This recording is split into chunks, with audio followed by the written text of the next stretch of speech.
глазах, слуха.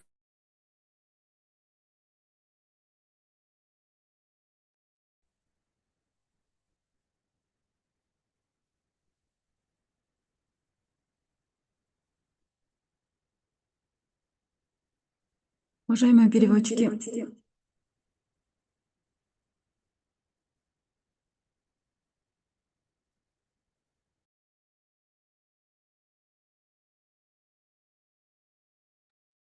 Проверка английского канала.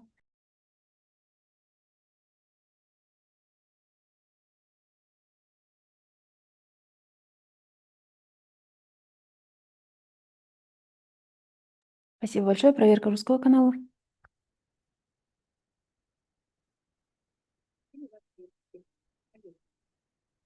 Спасибо большое. Все слышно. Супер.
Ой, якось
Здравствуйте, коллеги. Меня слышно, да?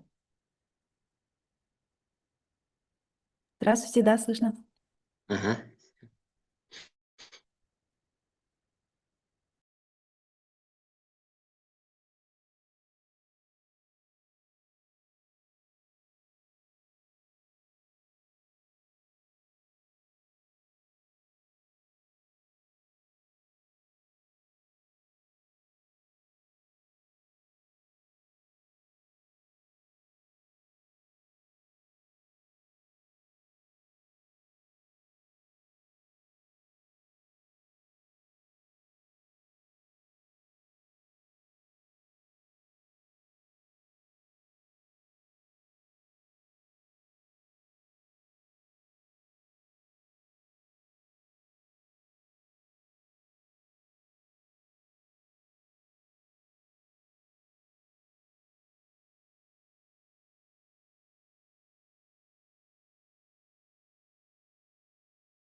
Здравствуйте, коллеги.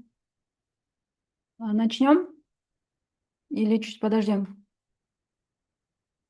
У нас сейчас 30 участников, было зарегистрировано 120.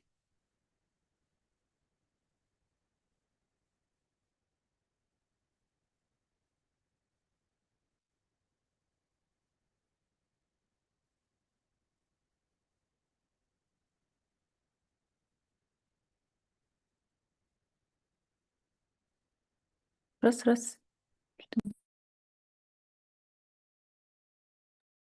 Коллеги, слышно?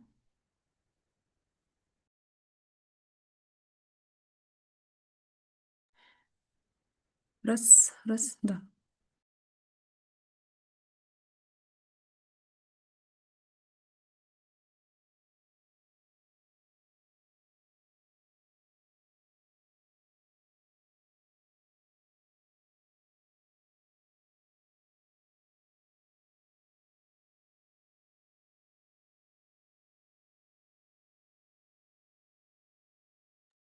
Доступ ко включению микрофонов разрешен. Попробуйте. Все, Да, спасибо. слышно. Здравствуйте, слышно. Может быть, еще подождать 5 минут, раз так много участников? Давайте тогда Да. 5 минут подождем и потом начнем, да? Окей.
Коллеги, давайте потихоньку начнем. Остальные, наверное, присоединятся, потому что еще будет запись данного мероприятия.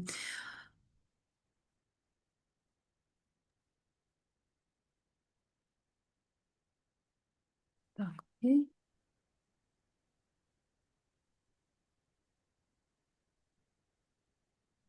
Есть там.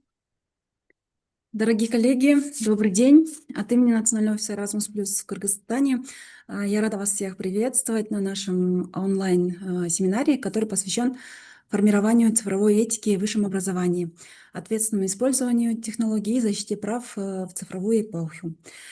Мы все видим, что высшее образование очень быстро меняется, университеты переходят на онлайн-форматы, используют цифровые платформы, инструменты на основе искусственного интеллекта, и это дает нам большие возможности, расширяет доступ к знаниям, но при этом и возникают новые вопросы, да, например, как защитить персональные данные, частную жизнь учащихся, как сделать так, чтобы технологии помогали повысить качество образования, а не вредили ему, и не создавали новые виды несправедливости.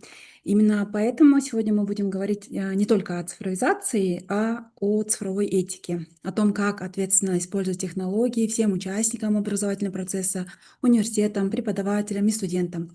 И сегодня цель нашего семинара – это обсудить ключевые этические и правовые вопросы цифрового обучения. У нас сегодня очень насыщенная программа, и мы надеемся, что дискуссия будет живой и полезной для всех. Отдельно хотела поблагодарить нашего спикера, профессора Мохаммад Халил из университета Бергена из Норвегии за его готовность поделиться своим опытом и экспертизой в области цифровой этики и использования данных в образовании. Также рада отметить, что модератором нашего семинара сегодня выступает эксперт по реформе высшего образования, президент университета Салымбеков Амангелди Джумаджилович.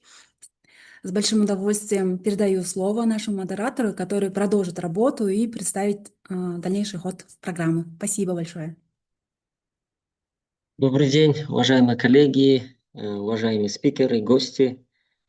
Прежде всего, я хочу выразить огромную благодарность Национальному офису Erasmus+ в Кыргызстане, в лице Гульнары Исаевой, в лице Нургуля. Спасибо вам за такую возможность.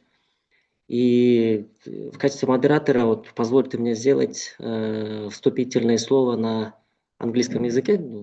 Очень короткое выступление, вступительное слово. Сегодня, оказывается, у нас 3 часа, да, общее 3 часа, на 3 часа действительно насыщенная программа. В основном у нас 3 спикера. И позвольте сначала поприветствовать на английском языке, а потом уже перейти на русский. Dear colleagues, distinguished guests, participants, respected experts, first of all, allow me to warmly welcome you to this seminar dedicated to the issues of digital ethics in higher education. As mentioned before, this digital ethics is becoming more important in our digital world. So, first of all, I would like to express my sincere gratitude to the National Erasmus Office, class office in Kyrgyzstan, and for organizing this important seminar, and for creating the opportunities for universities in Kyrgyzstan. And also, it's my great honor for us to welcome today international experts from Europe, Professor Mohammed Khalil. Professor Mohammed Khalil is a recognized expert in the field of learning analytics, digital educational technologies, artificial intelligence in education, digital ethics, and responsible data use. So he received his PhD in computer science from Graz University of Technology, Austria, and holds his master's and bachelor's degree in information security and computer science from Princess Sumaya University for Technology in Amman, Jordan. So Professor Khalil, Mohammed Khalil, thank you for being with us. Thank you for your time. And I guess this seminar will be very interesting and very productive for all of these participants. And we have also a second speaker from government body, Ms. Janara Bolotbekovna Kulmanbetova. She is the head of the Department of Cybersecurity and Electronic Signature, Minister of Digital Development and Innovative Technologies of the Kyrgyz Republic.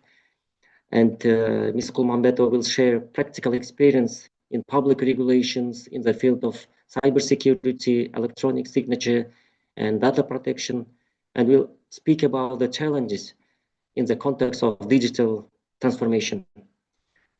So I wish all participants productive sessions, meaningful discussions, and valuable practical insights. And as I understand, so today, Ms. Gulnara will not join us, yeah? So let me give the floor to the first speaker, to Professor Mohammed Khalil. Dear Professor, floor is yours. Thank you very much. Just checking that if everyone hear me and everything is okay. Yeah. Okay, very good. And as I understand, there will be interpreter, right? Like translator, Yeah. or it will be okay, very good. Okay, let me then start my share screen.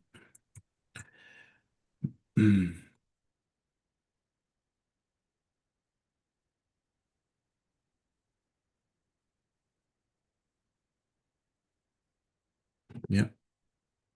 Do you see my screen? Okay, very good. Okay.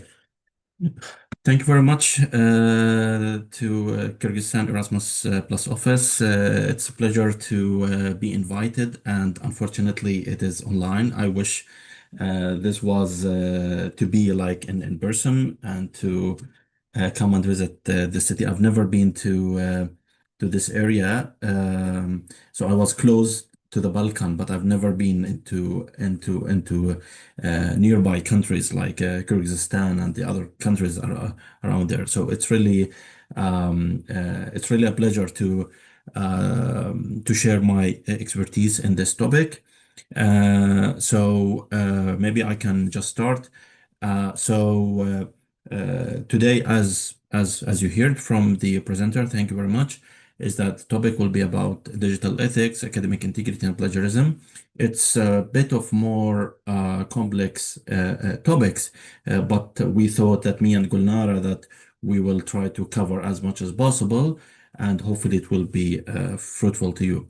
So again, thank you for the invitation. It's an honor and a pleasure. And also thanks for the presentation about myself. My name again is Dr. Mohammed Khalil, and I am an associate professor from University of Bergen in Norway. Bergen is the second largest city in Norway after Oslo. And here you can see where is the city, where the star is Oslo on the east side of the country, and on the west side is Bergen. And actually, Bergen is a beautiful city, but it's very rainy, so it rains a lot. Now it's also very dark out there. We don't get sunrise before like 9 a.m. And I checked the weather in Bishkek and it's like 16 degrees. So you guys are lucky because here it is like it was -3, -4. So it's really cold and it's really dark. Anyway, so Bergen sits between several fjords. It's very beautiful. It's an old Viking city. So for those who have visited, I think Norway, it's very similar, typical Norwegian city. And here are some few more pictures. It's very beautiful in summer. So if you think about visiting Bergen, don't come between October and April.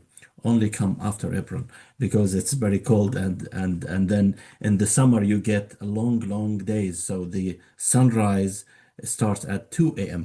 and sunset is at 10 p.m. So it's a very long sunny day. And the University of Bergen is similar to the city of Bergen, so it's also the second largest university after University of Oslo. It has been established for almost 200 years ago.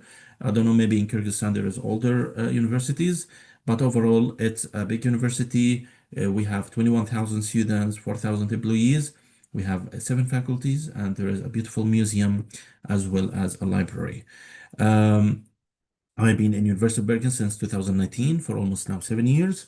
And just one picture before we move on. This is the Aurora from my from my apartment that I took in March. So the more north you go with the country, the more nice things you can see, because now it's dark, it's silent, very few people, very few lights. So you see a lot of the nature lights. And this is an aurora. So we were lucky to get this light. I actually, the first time I saw it after 5 years of staying in Norway. So I was very lucky. But now because of the climate change, I don't know exactly the reasons, but several areas in Europe, like even in the north of Germany, they could see the aurora lights, the green lights. Anyway, let's get into the topic. So I've been giving several seminars about plagiarism and academic integrity to the Eastern Europe countries, and this one was in University of Donja Gorica in Montenegro. And earlier this year, I was in Montenegro, and in Montenegro, I also gave. Oh, sorry, this one is in Kosovo actually, and I gave also a similar speech about academic integrity. But for this one, I was asked to talk more about digital ethics, and actually, in digital ethics is also, especially in higher education, is also similar. And it is interconnected with the topic of plagiarism and academic integrity. So we will try to cover as much as possible in this side. So the question is, what is digital ethics? And actually, just to take you back to the history behind how we become more digitalized, because when we say ethics and digital ethics, so ethics is something is moral, it is available in every manner of our life. But now we talk about digital ethics. We are now living in a digital environment. We have digital education, we have digital finance, digital banking. So we have digitalization almost everywhere. And now, of course, all of us know the revolution of the artificial intelligence and AI in almost all of our lives. So just to remind you is that in the 1700, 1800, the humankind witnessed the first industrial revolution, which was about the water and steam power that led to the trains and led, to more powerful engines.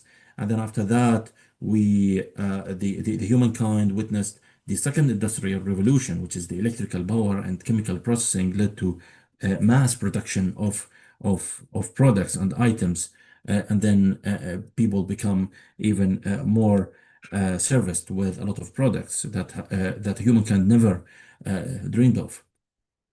And then later in the 1950s, and then we saw the computers coming, and there has been a lot of forecasting and prediction that it will be very dominant. And actually the people and the experts at that time were very true, because now we see electronics, we see computers almost everywhere after the 60s and 70s.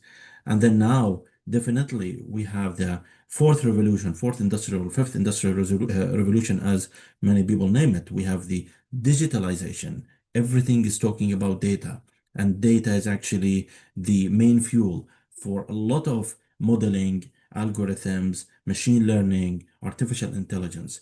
So, and the internet is actually one of these services that use data very intensively. So everyone should really know at least what data means and how data is really exchanged, and who is accessing the data, who is using the data, how the services are being provided. So all of these are really very important stuff to consider when we talk about digitalization and digital ethics. And just before defining digital ethics, we have to understand, because when Gulnara approached me, she wanted me to talk about digital citizenship and also several other items, but it's really not my expertise about digital citizenship. But then the digital citizenship is actually grounded in digital society. And the digital society actually has evolved as an outcome of the industrial revolution about data and digitalization and using, data and using the internet.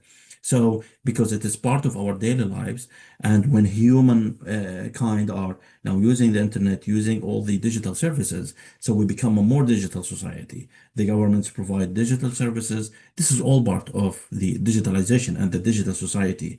Even this seminar, which now it should be called webinar, is that because I don't come to in person to Bishkek, but I do it online. So we are digital society. We are, so these parts are very important. And of course, we have ethics, like nobody can say bad words here because it is moral. We have to respect the other people. So this is all part of the digital ethics that I will give you more information later. And then we hear more about the word digitalization, digital literacy, AI literacy. So literacy, before was how people can read and write, right? So that was literacy. And then after that, we see computer literacy, and now it just stopped. You don't hear it anymore. You don't hear about computer literacy because now almost everyone has a mobile phone. Everyone has a computer. They know how to use it. Okay. And then after that, we see the internet literacy, how people are using the internet. And now it becomes not communicated anymore. So now we come into more digitalization and data literacy and AI literacy, which maybe after 10, 20 years, it will become a norm, something very normal. Nobody will just talk more about it. So the digital citizenship has been defined as the sources here below say that the digital citizenship is the ability to navigate our digital environments, anything that is digital, in a way that is safe and responsible, and to actively and respectively engage in these spaces. We all know that anything that is available of any services or anything digital, there is always something evil, there is always something good. So the definition of the digital citizenship is that we should engage with these digital services, but in a safe and responsible. If I go to the bank system, I put my username, I put my phone, I should feel safe that what I'm doing is safe and secure. But of course, we hear about hackers, we see about hacking engineering, and these things that can make and get people into trouble. And this is all part of the digital citizenship. And it's actually our and the government and the universities commitment is to force these manners, good manners and safe manners. And then that now that we live in and interact in a digital world in a similar way to the offline world, we are not always as mindful of our actions online. So this is important. We can sometimes act without realizing how it could affect our reputation, safely, and the growth as a digital citizenship. And then when we come to ethics, I mean, what does ethic mean? I can tell you it's a very complex term, and it's not easy really to work into the world of ethics, because usually there's no clear and definite answers to the problems of ethics. But there are many clear things, but there are also at the same time many actions and engagement that is very difficult to define whether it's a good or whether it's a bad. So ethics in general can be characterized as a science or philosophy of morals. And then this moral is the human action, which is guided by the difference between something is good and something is evil. So, or what we say is something is wrong and something is right. So that is in general ethics, and in digital ethics it's very similar. It's good, good manner or evil manner, but now in a digital environment, similar to the digital citizenship, similar to apply to a digital environment. And a very good and popular definition of digital ethics by Floridi and his colleague says that digital ethics focus on the moral issues related to three things: related to data, related to algorithms, and related to the practices. So, of course, when we talk about digital, then definitely we're talking about data. That is something we have all to realize and understand. And then we need to talk about algorithms. Anything of a recommendation that you get of watching a movie and then a system recommend you another movie that's similar, that's an algorithm. The AI systems or ChatGPT or Gemini or Copilot, when it is smart, it use data and use algorithms. So all of these is when you connect it to the moral issues, and the moral, remember, it should not always be something good. It can be something negative or it can be something positive. Then when it's related to the data algorithm and corresponding practices, then it is digital ethics. And then when we talk about, if we try to look at one part of this definition, which is the data, then ethics related to data can be the right access to the information. And surprisingly, the United Nations in 1948 actually has an article, number 19, that says everyone has the right to freedom of opinion and expression. The right includes freedom to hold opinions without the interference and to seek, receive, and impart information and ideas through any media and regardless of frontiers. So we're talking about something open of data. This webinar, it's open, so we invite people. So we are actually adhering to the United Nations Article 19. And I'm not sure if you heard or if you have seen these, these emblems or these symbols before. We see open access. The open access can be open access data, can be open sources. Some articles are available online. So this part of the open access practice. We have also the open data. Some people, if it's not very private or if it's anonymized very well, they can share their data. But we have to respect the humans that we are collecting their data, and this is actually part of the ethics. But there are, of course, good practices to adhere to the open data best practices. And then we see the Creative Commons. It's also a very popular practice, which actually, if you want to use an image from someone who took that image, and then you take it and then you use it in your slides, use it everywhere, we actually have to cite, we have to acknowledge, we have to thank that person. And this is for a certain level, because otherwise you might run into copyright. Even if you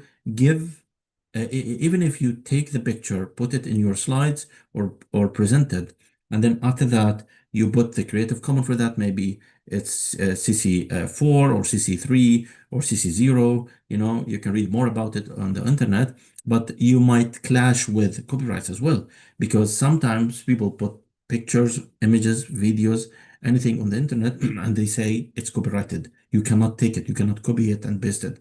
So, and here we can see ethics is really, digital ethics here is not very, very clear, because if you acknowledge it and it's maybe from a popular company or popular publisher, usually they don't really track you down for this. But if you take advantage of this information, if you take some financial advantage out of it, you might run into a lot of troubles. So this is actually very important just to talk about in general. And then I saw this from an Indian website. It's actually one of the main dimensions when talking about ethics and data is the right to privacy. So whenever we talk about data, we have to talk about privacy. So the right to privacy is actually safeguards our control over presenting ourselves to others, and it is vital for our well-being and enable us to navigate social life.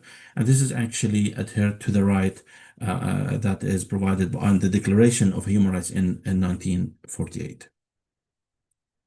So I told you about that when you talk about digitalization, and it's just like I wanted to say that now the hype, the bubble is about AI, is about artificial intelligence. So I think it is important to talk about AI, and it's important to understand how AI actually function, how you can critique it, how you can use it. And there are a lot of discussion now in Europe, and I'm sure almost everywhere, about AI literacy. As I told you before, was computer literacy, writing literacy, and all of these things. But now the trend is AI literacy. So when we talk about digital ethics, we can't just say that digital ethics without talking about AI. It's very difficult. So it's all interconnected topics. And here, as you can see, AI literacy is a very good definition from 2020 by Long and McGurko. And they say AI literacy is actually skills and competences that should enable the individuals to critically evaluate AI technologies, okay? And you need to communicate and collaborate with AI and use AI as a tool online, at home, or at workplace. So if you know how to evaluate some of the results from AI, if you know how to talk about it and work with it, and maybe use it safely, then you are AI literate. But the advancement of the technology is very fast. It's really very fast. And there has been discussion about how difficult it is to cope up with all these advancement. But yeah, we need to be at a certain level of understand what's going on, maybe know how to use it and know how bad it can go and how good it can go, and maybe plagiarism or cheating, which I will talk about. And hopefully in a workshop you can also be engaging and be and provide your insight about it, so it can be very very informative. And there are a lot of dimensions, there are a lot of frameworks talking about AI literacy, so there is no there is no nail in a stone that to say there is only one, because there are a lot of researchers working on the AI literacy. But I quite like this framework by Rachel Horst. She's a PhD, and she come up with 10 core interconnected dimensions that shape how we learn through and about AI systems. And she actually argues that describes that AI literacy is overlapping competences that shape how we learn, relate, and make meaning in our mediated worlds. And as you can see here in the picture, that we have a lot of data dimensions, algorithms, and then there are more other dimensions, let's say creative dimensions, political dimension. Yeah, but out of these many, I actually wanted just to take these 2 points that we shortly talk about, which is actually very connected to the definition of digital ethics that I told you about. It's the moral practice of data, algorithms, and practices. So the data and algorithms is almost available everywhere. So and here Rachel actually says that the data dimension is where AI systems are shaped by the data they are trained on, because data is not only that we collect and then we use it in a descriptive way, but these data is actually used to train the AI model. So if you train an AI model, for example, on people from USA, and then you provide the AI service, or you will provide the ChatGPT to the Republic of Kyrgyzstan or to Norway, it is really difficult there is a biased information there, because most of the answers that you will get from the AI system has been trained from the population of the USA. So the data is really important here, as well as actually the algorithms. So how do the algorithms system shapes not just what we encounter in our daily lives, but what we come up with value, belief, and knowledge. And there are a lot of questions. You can actually search for Rachel Horst AI framework, and you will find a lot of nice information. And then that's a little bit of ethics about data and how the digital society should care about when we talk about ethics is to talk about data. And now let's talk shortly about algorithms. Non-technical people are usually scared of this, but at least you should have some literacy about what does it mean to talk about algorithms. And here's a very nice figure provided by Harvard online. And here you can see that how the artificial intelligence is the big bubble, and which is here. And then beneath it, or part of it becomes the machine learning. And here the machine learning is actually in the 80s, there has been a rule-based artificial intelligence, which is if then else. If this happens, do this. They ask the system, if this happens, you can do that. So that can be an AI system, but also AI can be more complex, where it includes machine learning. And machine learning here is a field that use statistical models, use supervised, unsupervised machine learning, reinforcement learning in order to do things that is not only that you need to train it as if then, but there is much more, forecasting and prediction. And then we come up to deep learning, which is more trained onto detailed and new algorithms that looks at the neural networks. And here we have actually several things in deep learning that you might hear of, which are like, for example, the generative AI that looks at natural language processing, that process the language, process the text, tokens, and then come up with a very high level of processing that can talk like a human because it has been trained on millions and millions of sentences and words. And then we have GANs, transformers, autoencoders. It's more complex terms that is actually in the deep learning. But here, just the picture, just not to forget, is remember that artificial intelligence is a big field, then becomes machine learning, then deep learning, and actually generative AI or generative artificial intelligence is not similar to artificial intelligence because generative AI rely heavily on deep learning. Okay, so just to remind you is that generative AI is part of the deep learning, which is actually come up in the family or the biggest family of artificial intelligence and a little bit a detailed family of the machine learning. This is just short information just for you to know about it. And then when we talked about ethics related to algorithms, then we will come up with a lot of important keywords that you should be aware of. We have the bias, we have the explainability, and we have AI risks, and there are several more. But the EU Commission and the EU Council sets out what is called the AI Act. Okay, and the AI Act has 4 levels of risks. I will go in details in the next picture here. So if you look at the top part, these are in Article 5, these are very strong risks. And when it uses data and AI, and this is prohibited to be used in the European Commission. It might be different in other areas, but just to tell you that in the EU, it is not accepted to be practiced by, for example, universities or companies or business. And that is, for example, cameras that can make a facial recognition or give you a social score. And we heard about it maybe in China at some part, is that they give you a score based on your images or based on your practice. And this is a prohibited practice in the EU that you have to understand. And then we get into the second level, which is article number 6. And this is a high risk. And the high risk is actually education is part of the high risk because AI can be danger, but that is not prohibited. However, there should be further assessment, talks, discussions, committees to come up with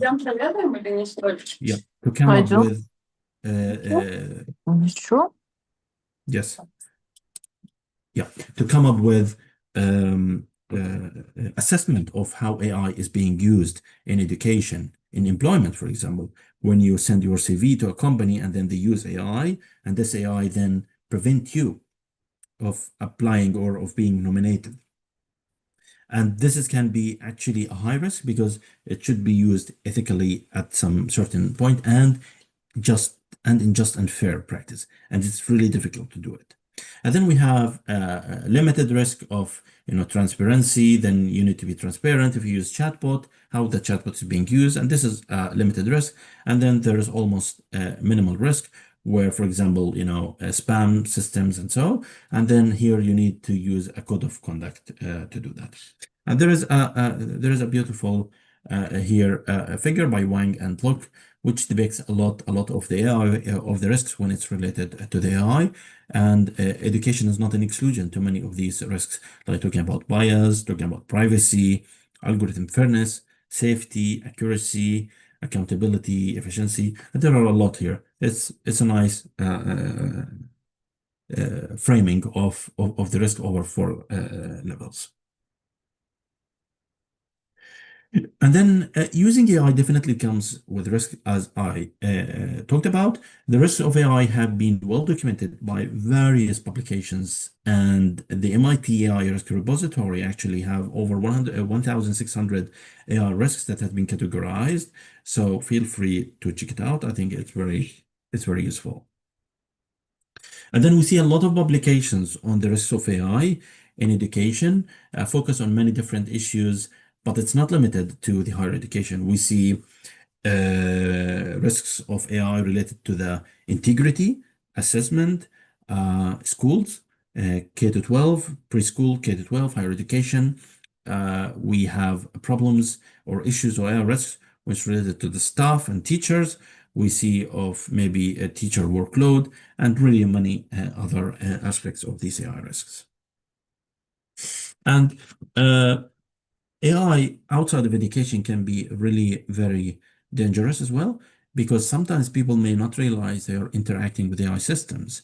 There is a lack of true comprehension or failing to connect concepts beyond statistical patterns. And there has been sad stories that maybe if you have heard of or not, because for us, maybe we're adult, we're from higher education, we understand, many people could understand, but there are very young people that they don't understand that these AI systems can be just a machine. And here, for example, is a very sad story of this guy on the right, that he killed himself because maybe he was chatting with a chatbot. I don't know the exact details, but his mother tried to lawsuit the tech company over AI because it was an avatar and interacting a lot with that AI, that somehow maybe it was not filtered, that AI, the data behind it, the system behind this AI system has not been filtered to stop it from talking about, very risky behaviors like kill or like, hurt yourself. And I think there has been a big discussion a couple of months ago about this topic. So yeah, just don't only think about it in education, but AI can be extremely dangerous. AI has been used as well, as we heard from media also, to kill some people. And maybe you're aware of the Gaza situation and the Israeli situation, where AI has been used to identify people. That's completely unethical practice. So when we talk about digital ethics, we see a lot of these words, and I think I tried to bring these words. So there are a lot, but we can talk more deeply about academic integrity, because this is part of the digital ethics. And very interesting, in Norway, the Minister of Education, called Sandra Borch here, has been caught with plagiarism. And it has been a big scandal in Norway around 1 year or 2 years ago. So it's the Minister of Higher Education who was talking about academic integrity was caught with plagiarism. And the media was really talking a lot about it, and she resigned. So she quit the job because she was told by the Prime Minister to quit, because she copied a lot of her master thesis without making the right ethical practice, without referencing.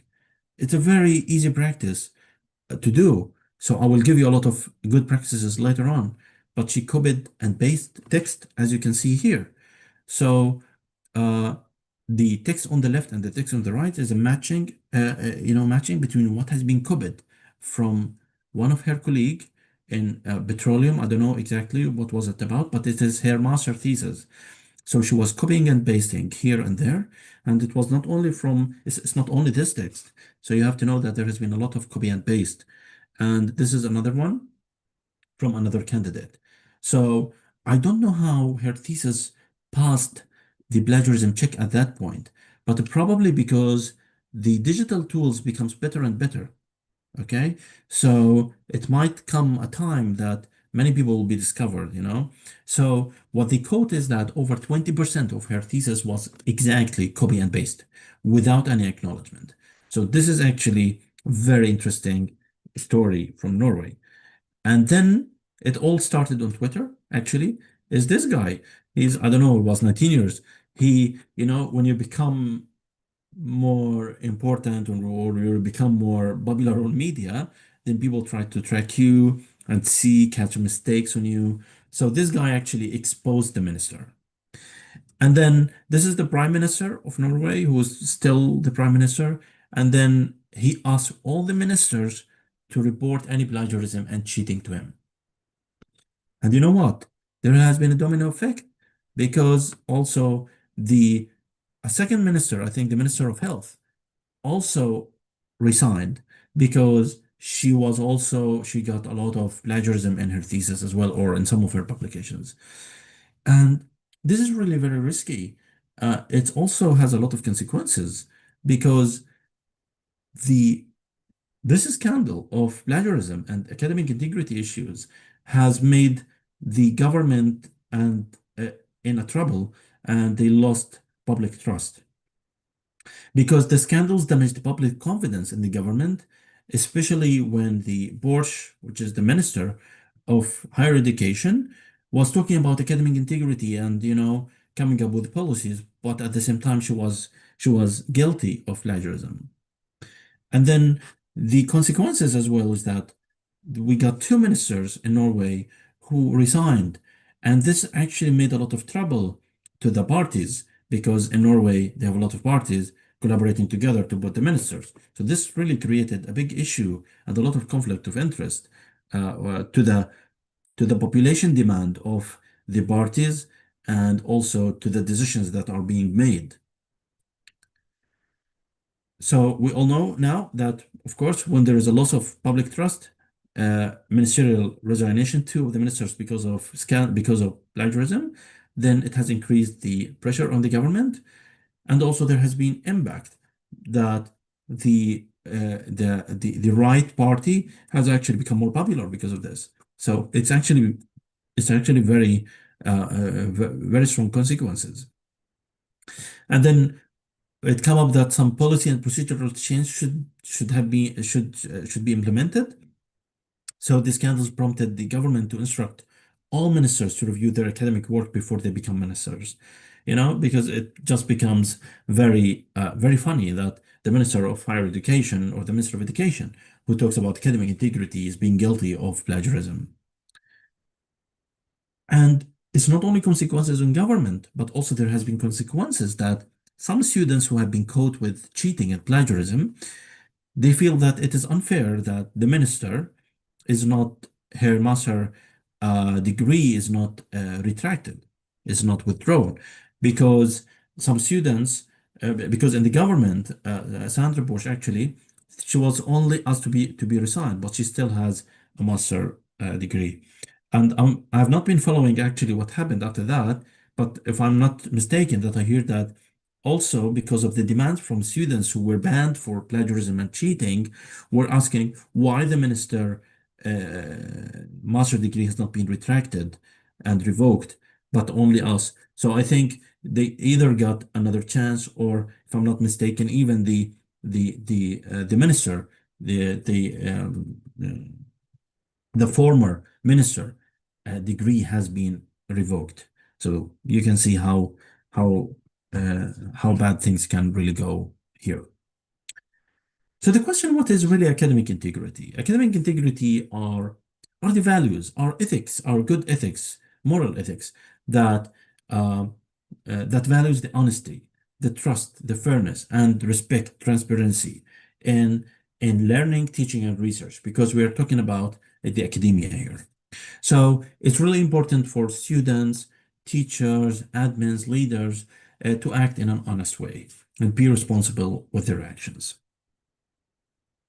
And academic dishonesty actually has many, many forms. It's not only about cheating and copying and paste, but there are various ways of cheating that I think you should be aware of.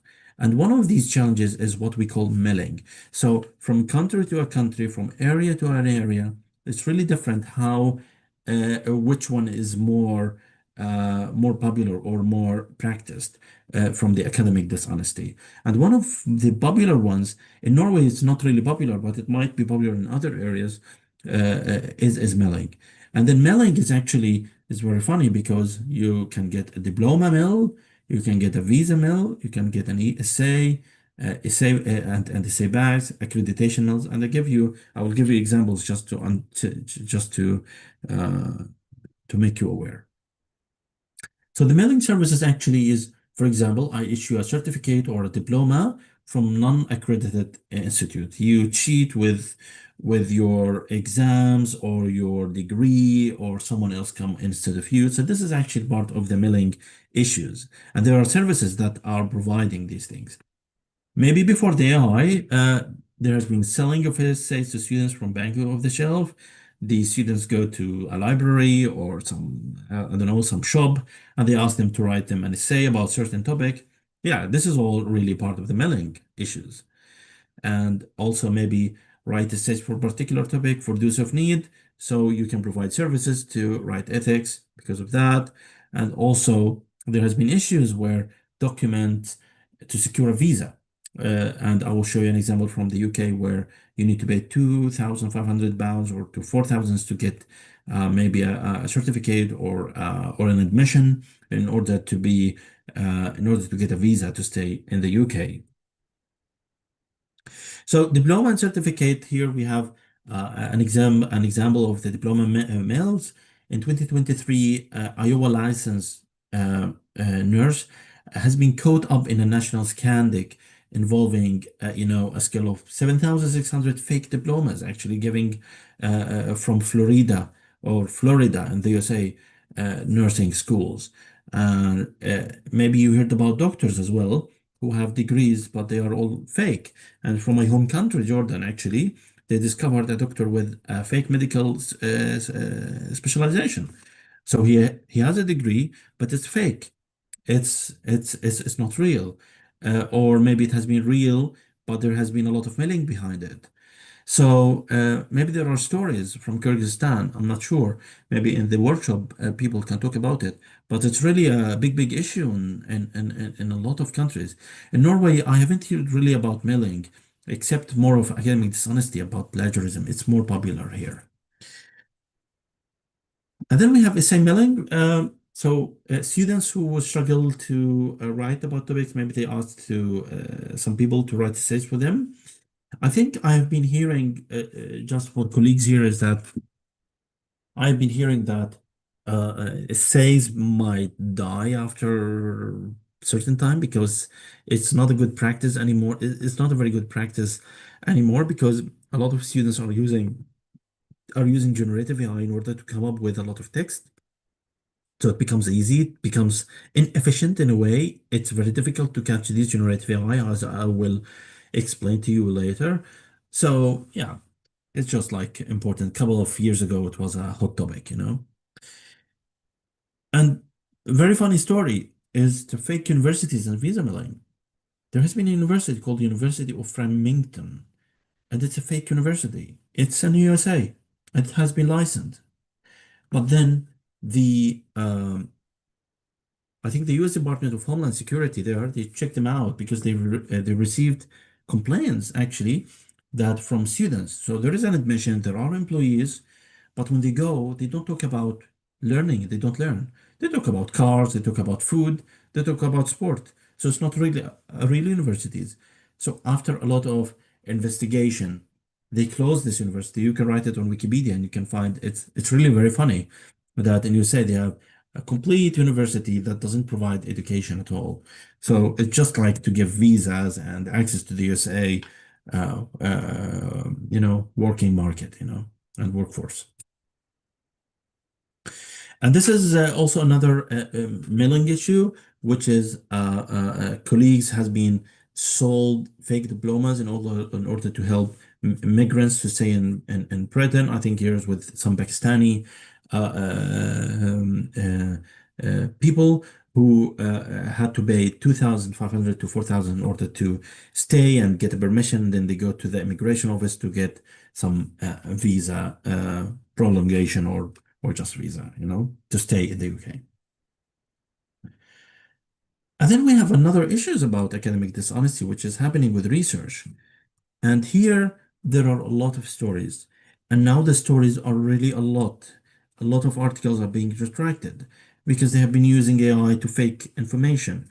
And this is for colleagues, including myself, is to be careful about what we reference and what we use of information. So here is one of the articles talk about a Harvard professor. He has been caught for data fraud, and data fraud is called data fabrication. So they come up with fake data. They try to fabricate data. And I will give you another example. And he is actually, if I'm not mistaken, he was talking about merely about data integrity or so, and then after that he was also caught with data fraud. It's really crazy to hear such stories. But we all know, like, for people with PhDs or master degrees or who do write articles, and especially academic articles, we all know that we have to be reliable, and this is to ensure that our research is really real. There's a design, there is a methodology, there's analysis, there is a human resources being really invested in this article. So this is kind of reliability. When I bought my affiliation, when I bought my name, when I bought my colleague's name, this is the kind of reliability we have to respect.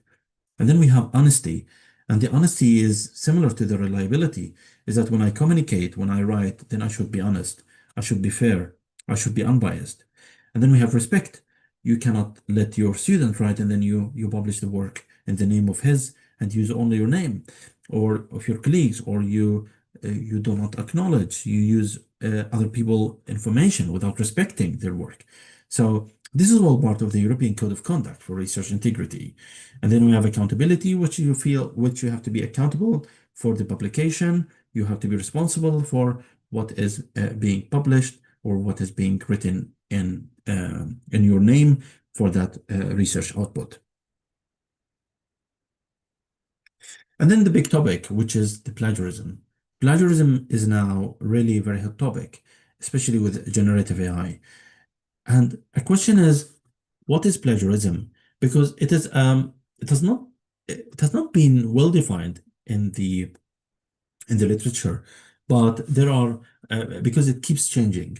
But there are good definitions here from the Council of Europe that plagiarism means using work, ideas, content, structure, or images or videos without giving appropriate credit or acknowledgement to the original source, especially when originality is expected. So the term plagiarized applies to the ideas, even content, structure, or images in question. And just to let you know that it has not been an old topic. It has been an old topic because it's from the 1800s. There was a book called The Art of Cookery by Hannah Classy, and she wrote that book, and then in the 1800s, some people were copying and publishing with their names. So she was thinking, how can she solve this problem? It's not a digital society, as I was explaining. So what she did, she signed the book, as you can see here in the image, and also they wrote a footnote say that this book is published with Her Majesty Royal License from the UK, and whoever printed or any part of it will be prosecuted, will be punished. So this is just a funny history about plagiarism from the history. So you can see how difficult it was at the old time, and then think how you can catch plagiarism and compare it to now, where there are tools that are being used to catch cheating, but yeah, to a certain high level of efficiency. And then you might hear of copyright and plagiarism, and I think they're close to each other. But for example, in plagiarism, you can share a collection of poetry without citing the author, so you don't acknowledge. The copyright, you might acknowledge the author, but you need a permission for that. And yeah, digital copyright can be more difficult than the usual and classical copyright, because there are a lot of materials on the internet, but it's not really our topic, the copyright, because maybe I don't have enough knowledge to deeply go into it, but just to let you know that there is a lot of intersection here. But the copyright, just just to think about it as I explained to you in the Creative Commons, where you can find an image, there is a license, but there are images with a license that say do not even share at all. You don't use it, even if it's on the internet, and this is copyright. Okay, so this is just like an easy or a simple explanation of the difference between copyright and plagiarism. And then why I am explaining that plagiarism can be complex, because plagiarism is situated in culture and politics, context, ideas, social, and even language conditions. And why cultural matter? The culture matter because different cultural backgrounds propose challenges for the problem of plagiarism, because there is a difference between collectivist and individualist. So collectivist is usually where you need to attribute the community, not the individual. So maybe the history of Kyrgyzstan, they are much better to understand this, but where there is an invention, where there is an article, where there is something that is written, and who is, who is here being acknowledged and thanked, can be a community. It's not a person. So you can see the culture can play a role here. So how can we generalize a tedious towards plagiarism across culture? It can be difficult. And this is also applied to education, can be applied to education. And then we have the political. So we show the example from Norway and how that affect a government. It's not only a person. So it has affected the government. And there are many, many examples from many countries, from Spain, from Jordan, from Serbia, from Montenegro, Kosovo. There are really many examples of plagiarism and how it affected the political decision and the political, reformation in the country. So it can be really complex. And then we have the language, and the language can be difficult because some students actually feel that they need more time to master a language, even in the local language, in Russian, in English, So these things actually can make, these things actually can make language an issue where people have to invest more time to try to come up to the best language. They might read a book and then come back to it, and they might plagiarize, because of the poor writing skills. We also have that plagiarism is with ideologies, which the ideology, is usually emphasized that we need to respect integrity and originality. But plagiarism sometimes contradicts these values and create a critical problem of copyright and creativity. And here, actually, an example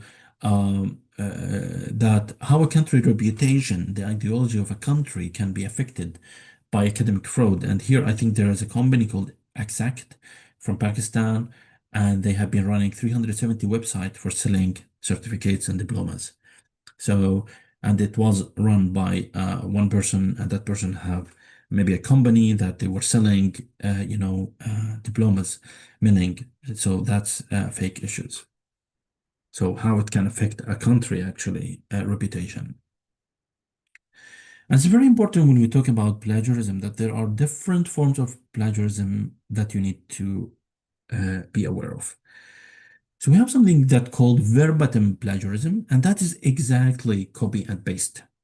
So you copy exactly the text here. And this is an example. I showed you the example from Sandra Porsche, and here is the same. So you can see the difference between text one and the plagiarize, where the person can copy a big sentence and paste it.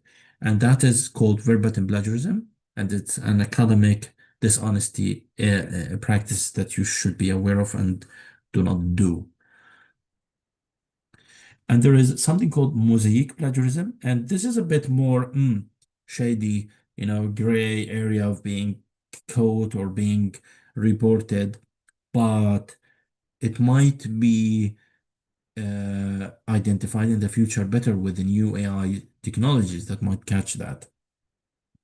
And this is here like two texts, the text on the top and the text on the bottom. The text on the top is the original, and the one on the bottom used the same information, exactly the same information, but with a new wording. So you don't use the same words. So instead of economics, you use business. Instead of, for example, classical, traditional. In case of result, outcome, and I'm sure in Russians or in other languages, they have a lot of synonyms, right? So you rephrase the words and you don't acknowledge it. Okay, so if you want to use something like that, it's not bad, you can use it. You can do the same, but you need to thank the guy or the person or the group that came up with that idea. Okay, and it's not really hurtful. You just do it and everything will be fine. And there is something called self-plagiarism, which is a reproduction in part or in full of work that someone has written before. Okay, so this means that you write a topic and then you try and then you take similar ideas all the time. This can be called self-plagiarism. And then there is something called collusion, which is a collaboration between two or more students, for example, in preparing a piece of work that is then presented as their own individual work. Okay, like 2-person, 3-person, and then each one present that, say, this is my own work, this is my own work, and this is my own work. And actually here's a case where several students were suspected of making a collusion in the final exam, and the suspicious arose when the exam papers submitted by different students actually are very close in results, are very close in the information. So this is an example of what we call collusion. It's very popular in universities, especially with students from bachelor level. And then we have something called accidental plagiarism, which is non-intentional. You don't really mean bad, but unfortunately you plagiarized.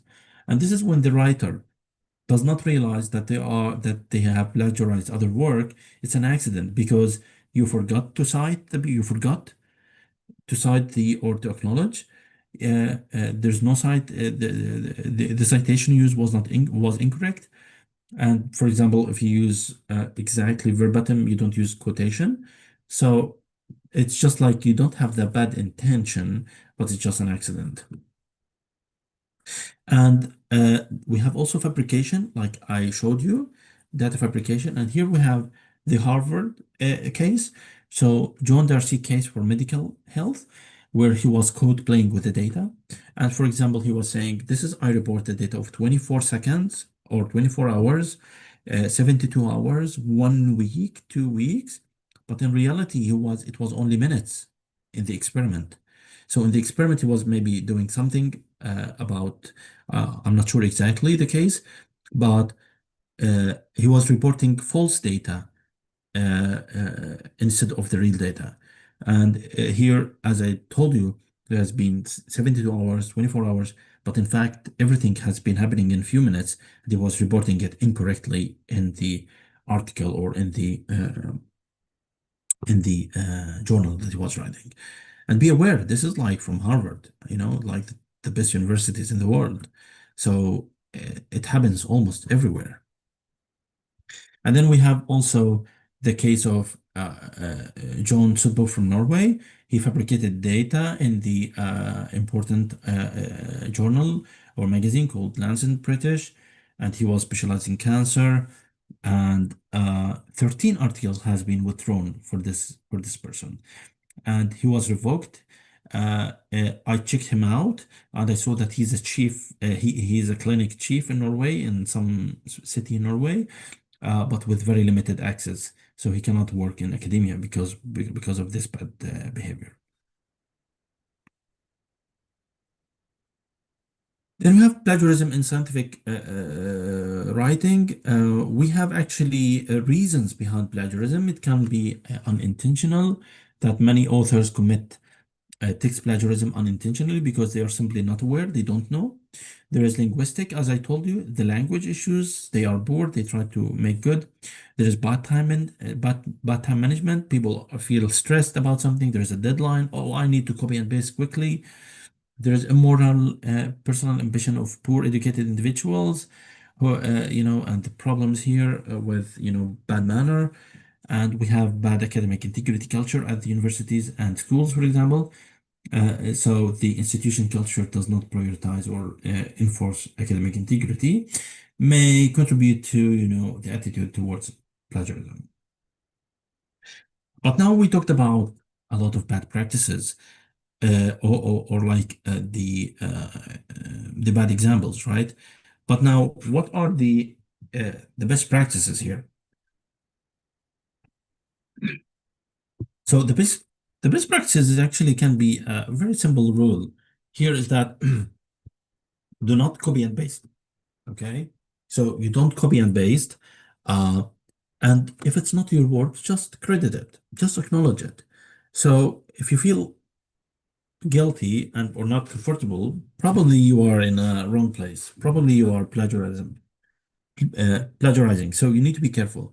So when you write, something, copy and paste, use double quotation, use a right reference, and there are a lot of resources over the internet that you can really see about it.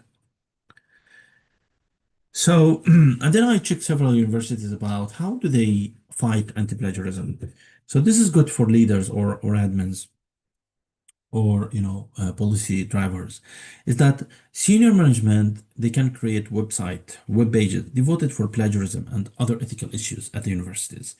So here's an example from University of Oslo. They give you rules, what to avoid, what is permitted, how to use generative AI, how to write, how to submit an assessment, an assignment and then being assessed, so it's just like information and to make people aware.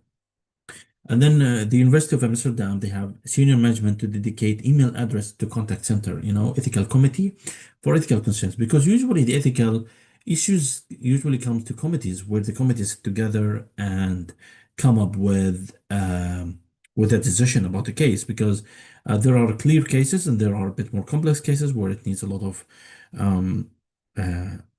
discussion to come up with a final outcome. So Ethics Advisory Board is important to provide guidelines. Another good practice from University of Notre Dame is to provide guidance, policies, tutorials, webinars, and academic writing courses for not only the students, but also to the staff, researchers, to avoid plagiarism. So you make not only web pages, but also you create or you add videos and more, tutorials over the weeks, or maybe some courses for students or staff to start with before they start their job or their studying. Another good general practice for anti-plagiarism is the ethical committee can arrange, meetings, and at least, for example, once a year, and to discuss issues or discuss, some good practices to disseminate and to talk about the problem of plagiarism. And this can include, as I said, tutorials, webinars, seminars about it. Maybe this webinar can be a good example as well of how the Erasmus Plus office is really trying to raise the issue of academic integrity and inform the universities about it. Also, for example, in Norway, they use a plagiarism tool to show, like, if a student wants to submit a master thesis or a PhD thesis, or, for example, some articles, and then they enable plagiarism detection tools, and students and staff should be informed that their material will be exposed to these tools and with further investigation. So this is also one of the good practices. There are many tools out there, not perfect, but they are good tools.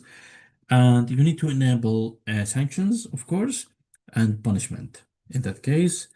And student plagiarism should be dealt equitably and in a fair manner. We also have to enable strict compliance with the rules, and staff members are obliged to report cases of misconduct. So the teacher cannot for example, stay silent about some students because of some plagiarism. If it's serious, I think it should be reported. And not only on the negative side, but we can also look at the positive side, that we can enable something called clean records for graduate students who are awarded with a ethically compliant, manner in their courses and their final exams, because they have been good students and they have clean records.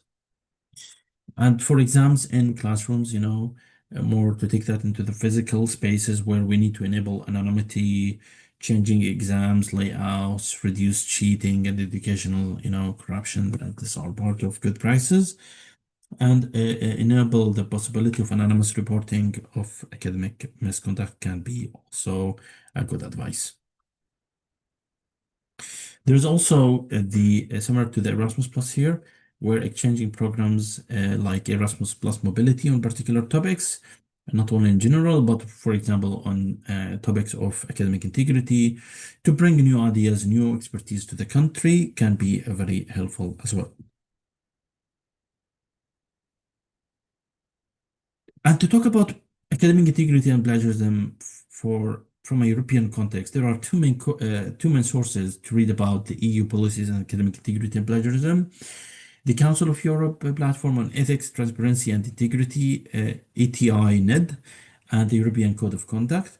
Both have been based on several committees meetings and come up with several recommendations. And I think I've seen there's a call for experts in 2025, 2026. So there might be a new document coming soon, especially with the generative AI become more popular and more used. So I think it needs a little bit of refreshment. But here are some of the actions that I thought that can be of interest, like students, researchers, staff should be supported by education institutions. The assignments to students should not heavily rely on essays, but they should rely on critical thinking, academic writing and research. And we have also that we need to ensure awareness of increasing protection against education fraud and academic dishonesty. Also, all curriculums, whether or not prescribed by law, should face strong emphasis on building students' confidence and maybe take serious steps to prevent activities that constitute education fraud, and so on. These things are available on the internet. You can read about. Plagiarism consequences advised by the EU that there is almost no direct action to be taken for plagiarism, but for academic fraud, the mailing and so there is certain good sanctions, but plagiarism at some point can be difficult to have a direct actions, because I told you plagiarism can be complex, can be subjective, depends on policies, depends on countries, and depends on the National Ethics and Research Committee, who can really help to have an agreement about the decisions. And now when we talk about plagiarism, we definitely have to talk about generative AI and plagiarism. It's a very important topic.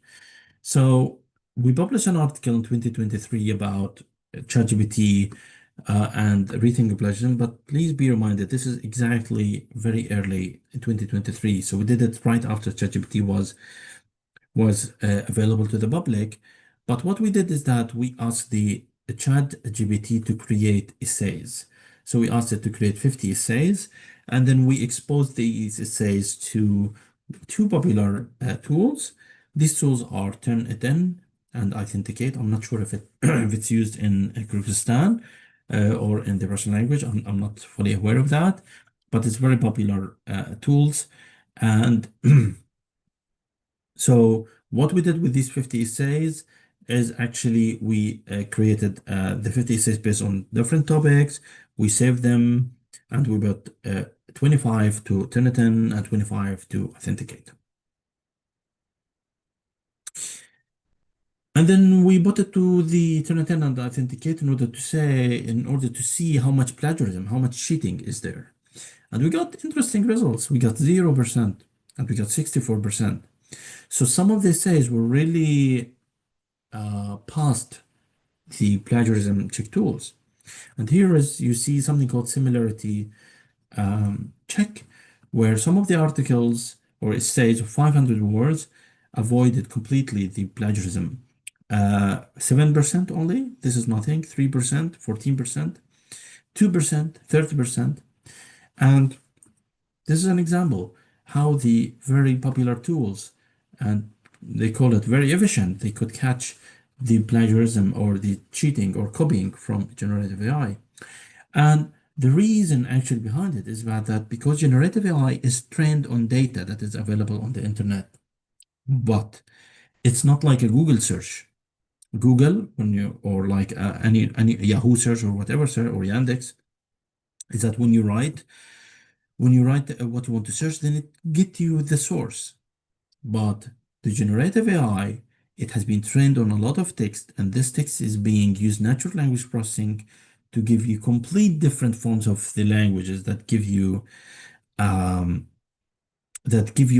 answers and give you essays, give you text that's very difficult to catch by the tools. This is another example. And this is the example of 64%. And it's from the topic was laws of physics.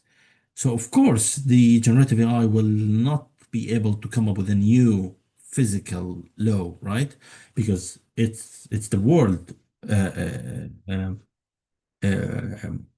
regulation, and the world how is the earth how is being designed, that we cannot come up with something new.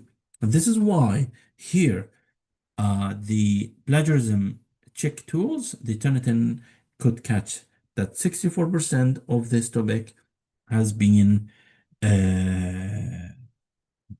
like with a lot of how to say has been communicated that there is 64% similarity here.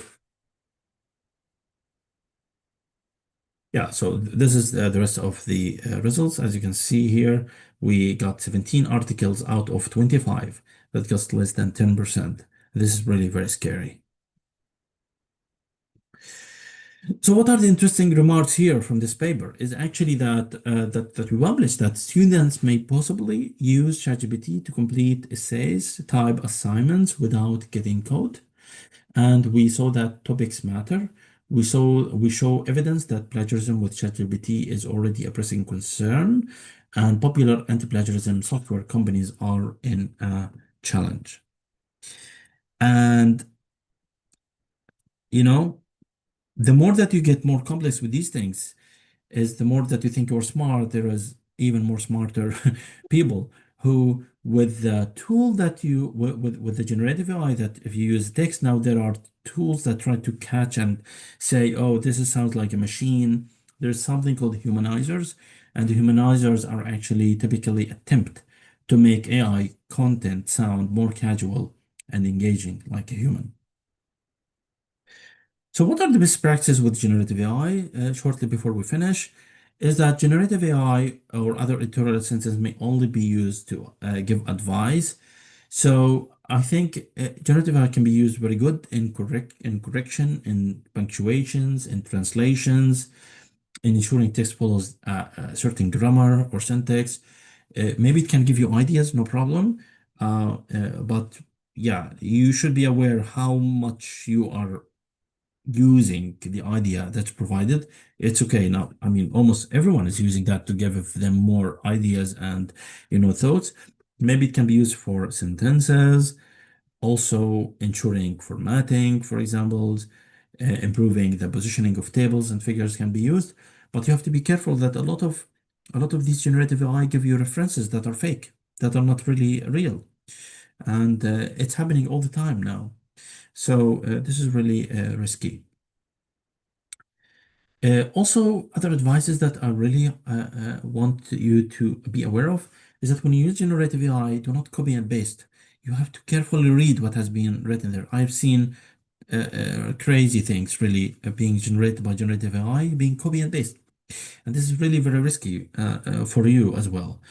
And you need to verify the resources, because I think there is hallucination. It's still available, the hallucination, even though we have now ChatGPT 5 and other Google Copilot, and but there is a certain level of risk where the resources provided is not real. For teachers, then it's really subjective. But what I can say is that you have maybe three forms. Um, you can make it closed that you say you tell your students do not use generative AI. You can use it as conditional, which is that, for example, you can make certain parts of your course or assignment or exam being okay to be used with generative AI, for example, and there is an open usage. In my lecture, sometimes I give the freedom, but I tell them, please tell me if you use generative AI, if you use ChatGPT, no problem. If that helps you, it's okay to me, but you need to make a presentation. And luckily, the presentation cannot be done by ChatGPT. It should be done by a human being. So if they want to present, we will ask them a question. So you have to think about critical thinking. You have to think about more innovative, creative type of assessment. Do not rely heavily on essays because it can be very difficult. Yeah. So yeah, that's it for the first part of the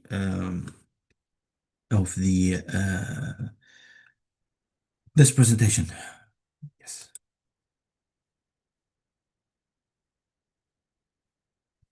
So I know that. Yeah. Go ahead, please. Professor Muhammad Khalil, thank you for the very insightful presentations. Okay. As myself, I learned many things from these presentations, and it was very interesting for me about the research regarding this plagiarism in when we use this generative AI, ChatGPT. Yeah. It's a very impressive and very interesting. And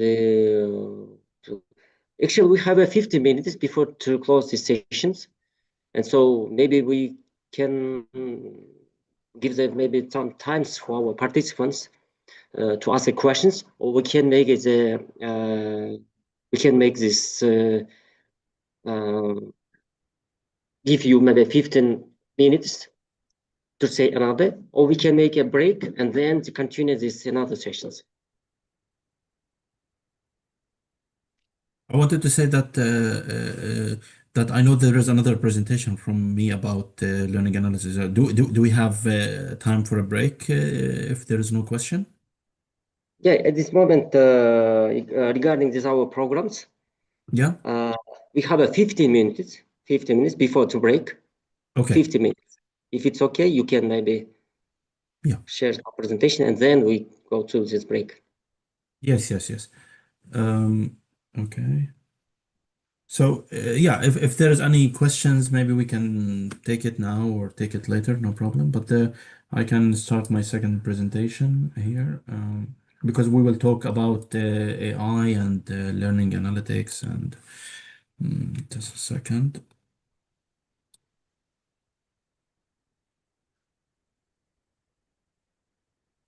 Yes. So this is for the second presentation, but yeah, maybe it's good we take some break if you agree. Yeah, and if anybody has a question, they can write in the chat, and then maybe that interpreter or translator can help me to translate, and then we can answer. Yeah. Уважаемые коллеги, есть предложение по программе. У нас через 15 минут как бы небольшой перерыв, но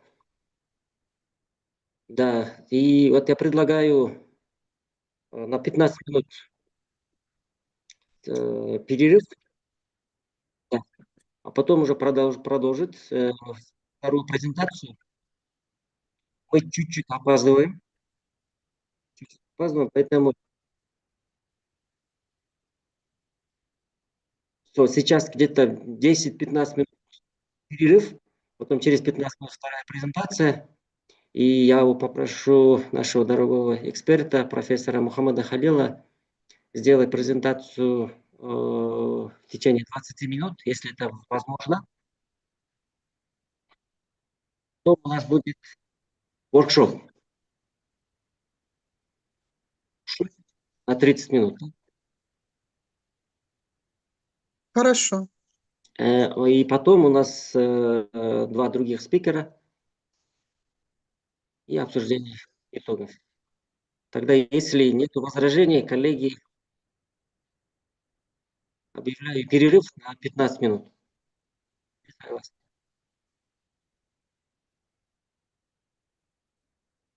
Dear professor, is this okay for you? Or what?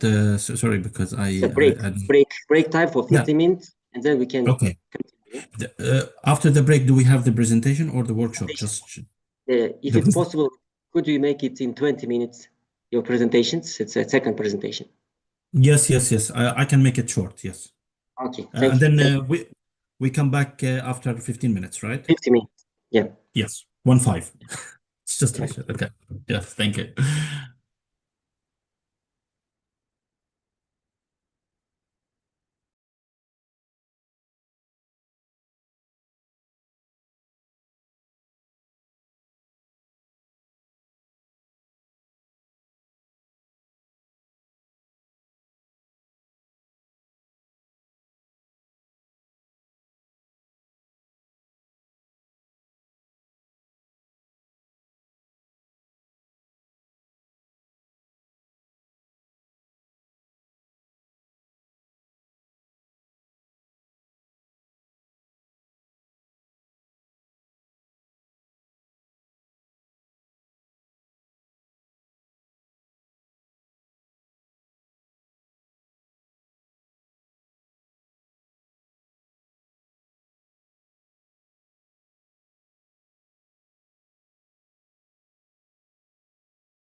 Уважаемые коллеги, тогда продолжаем, да? Сейчас будет вторая презентация.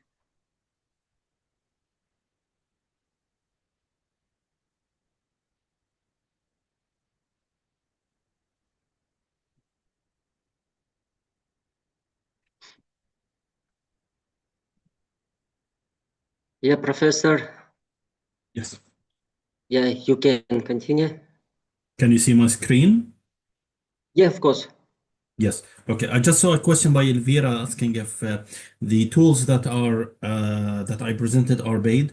Yes. Usually these tools are very expensive for for individual or for personal usage. And usually they are brought by the ministries or by the universities and or by journals. But the free versions, there are free versions, but they are really not good. Like you cannot really rely on them. Maybe in Kyrgyzstan there can be a service provided that you can use more than one tool. There is also some other tools I think called Orange or so in University of Bergen. They actually do not provide Turnitin, but in Turkey, for example, they provide Authenticate for free like for users for universities, but it's not free. So the free versions, I will not say they are good enough, but maybe now with generative AI, maybe there are some persons who share nice tools, but I'm not aware of a good one so far from my side. I hope I answered your question. Okay, now moving to another topic, just a second. Yeah, moving to another important topic. Now we talked a lot about plagiarism and the ethics, and now in education. Now I want to tell you about the AI in education, something called learning analytics, which is actually my specialty that I've been working with for a long time, and because we use the data about learners. And then, of course, we clash with the topic of privacy and data surveillance. So, because of the digital society, because digitalization is available and almost everywhere, and education is not an excuse for that, it's actually there. We use these learning management systems, Canvas or edX or MOOCs, I don't know if what or Moodle. And usually students log in and use these things, and they leave the traces behind them. And these traces can be used for, to maybe improve the learning experience. And this is just an example of a lot of the learning environments, learning platforms that are available. I'm sure many of you maybe heard of one or two or even more of these tools. And the data that is available now, it's really a lot from our students. Maybe you're aware of assessment grade. Like there is an assessment, digital assessment that are linked to the students' names. There are clickstream data, which is how the students are interacting with the platforms, logging information, forums, uploading assignments. There is some practical other, not very efficient information, but mouse movement. There is multimodal information like using, eye tracking and more piloting devices. We have demographics like what's your gender, what's your age, what is your current status, what is your religion, I don't know, these questions. And there is also social media. It can be used as a combination to provide a good experience to the learners. And this is just another example of some of the data that are being used in the last years. But now we also see new sort of data that's available by like, the generative AI and some extensions of the generative AI. So, and the data here is still sometimes it can be a bit limited because they are usually on the provider side. So, but it's just like there is a lot of data that are available by students and that can be used to improve the experience. And here's just an example of when the students enroll in a university, they come up with their high school, grade. There's demographic information, and then they register, they pay the fees, maybe they start to look into a system, they go to classes, attendance, they do some assignments. So it's a long history, it's a journey of data that is being available about the students. And with all these data, we have been really thinking that the humankind has been always trying to quantify things, try to make numbers out of things. And this is very similar to the AI and education and also learning analytics, where we try to quantify these things and try to define learning. And very nice example here, for example, the chili, as you can see here, when you eat a chili, something spicy, there is a degree how spicy it is. This is called Scoville scale. And also, if you make coffee, you need to put some 18 grams, 19 grams of a perfect espresso. I wish I am in Kyrgyzstan maybe to try out the Kyrgyzstan coffee. I don't know what is it, but maybe I would assume something close to Turkish coffee. I don't know, maybe. But also there is a lot of standards here. We also have radiation, is that we try to see, how much radiation is there. And there are a lot of forms, but this is really very interesting because in learning, we actually try to quantify things. And from these data from students, we can actually understand sentiment, whether a student is happy, whether a student is sad, whether a student is stressed. This is from the data. We can also see someone's behavior. How do they react? Are they engaged? Are they not engaged? We can see the social connections in the social network analysis, how students are engaging with the material, how students are engaging with their colleagues. And then we try to see how learners learn and maybe have a predictive analytics, which is we expect the student will fail. We expect the students will do something. And this is actually gave the birth of the field of learning analytics and AI in education, AIED. And so there has been a lot of high expectation behind this. And just to simplify it to you, what is learning analytics? And I think it's important to know what it is because it's an important field right now in Europe and in USA. So it is actually the use of data about students in order and the activities, of course, in order to enhance the learning, in order to enhance the education. And there is a community called Society for Learning Analytics Research called SOLAR, and they have a lot of very good conferences. It's called LAK, Learning Analytics and Knowledge. Started from 2011, and it has been going on. And in 2026, actually, next year, we're having it in Bergen, and I'm one of the BC chairs there. So it's actually an important community, and it's very connected to AI in education. If there is an interest, just from some of you. And then there is consortiums and association focus about predicting what is the future of education, digital education. And we have seen artificial intelligence in a lot of these documentation since 2021, 2022. We see learning analytics, we see micro-credentials. It's a lot of topics, but I just wanted to say that in 2024, they predicted that the use of learning analytics will continue to rise. How we can use these data in order to make analytics about students, improve learning, and etc.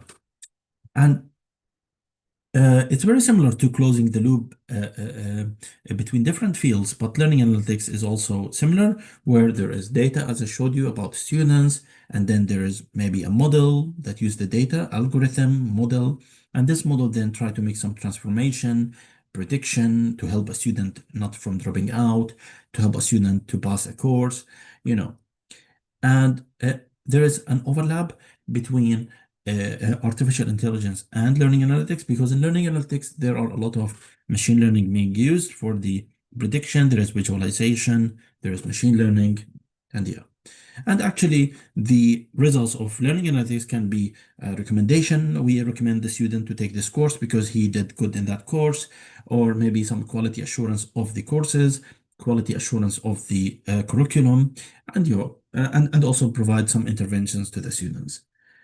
And the variations for the types of the analytics is wide. There is descriptive analytics. If we start from the bottom, there is a diagnostic analytics. And the more you go up, the more increasing in value the analytics become, and also the increasing in complexity and the ethical complications.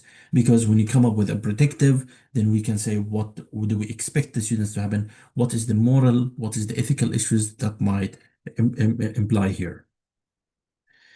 And of course, learning analytics, like from I explained here, seems a very positive. So there are mixed methods. There's a mixed messages here. We see here, I wanted to show you on opportunities and challenges. Opportunities, I call them utopia, and I will go over them quickly because my topic here is more about the ethical concerns, which is the dystopia. But here, the utopia is that the data from learning analytics can enrich the learning theories. So we have been really into a lot of theories in the classical way of teaching. We know a lot of theories, and then we have been evaluating these based on questionnaires. But the learning analytics and AI in education can provide another dimension for these theories. So it can maybe see and provide a better assessment of whether these theories are working well in classes or not. So this is just a picture, maybe it's not of important. And here, for example, I show you one course from Coursera that it was from the Netherlands. We published a paper about it in 2019. So there has been some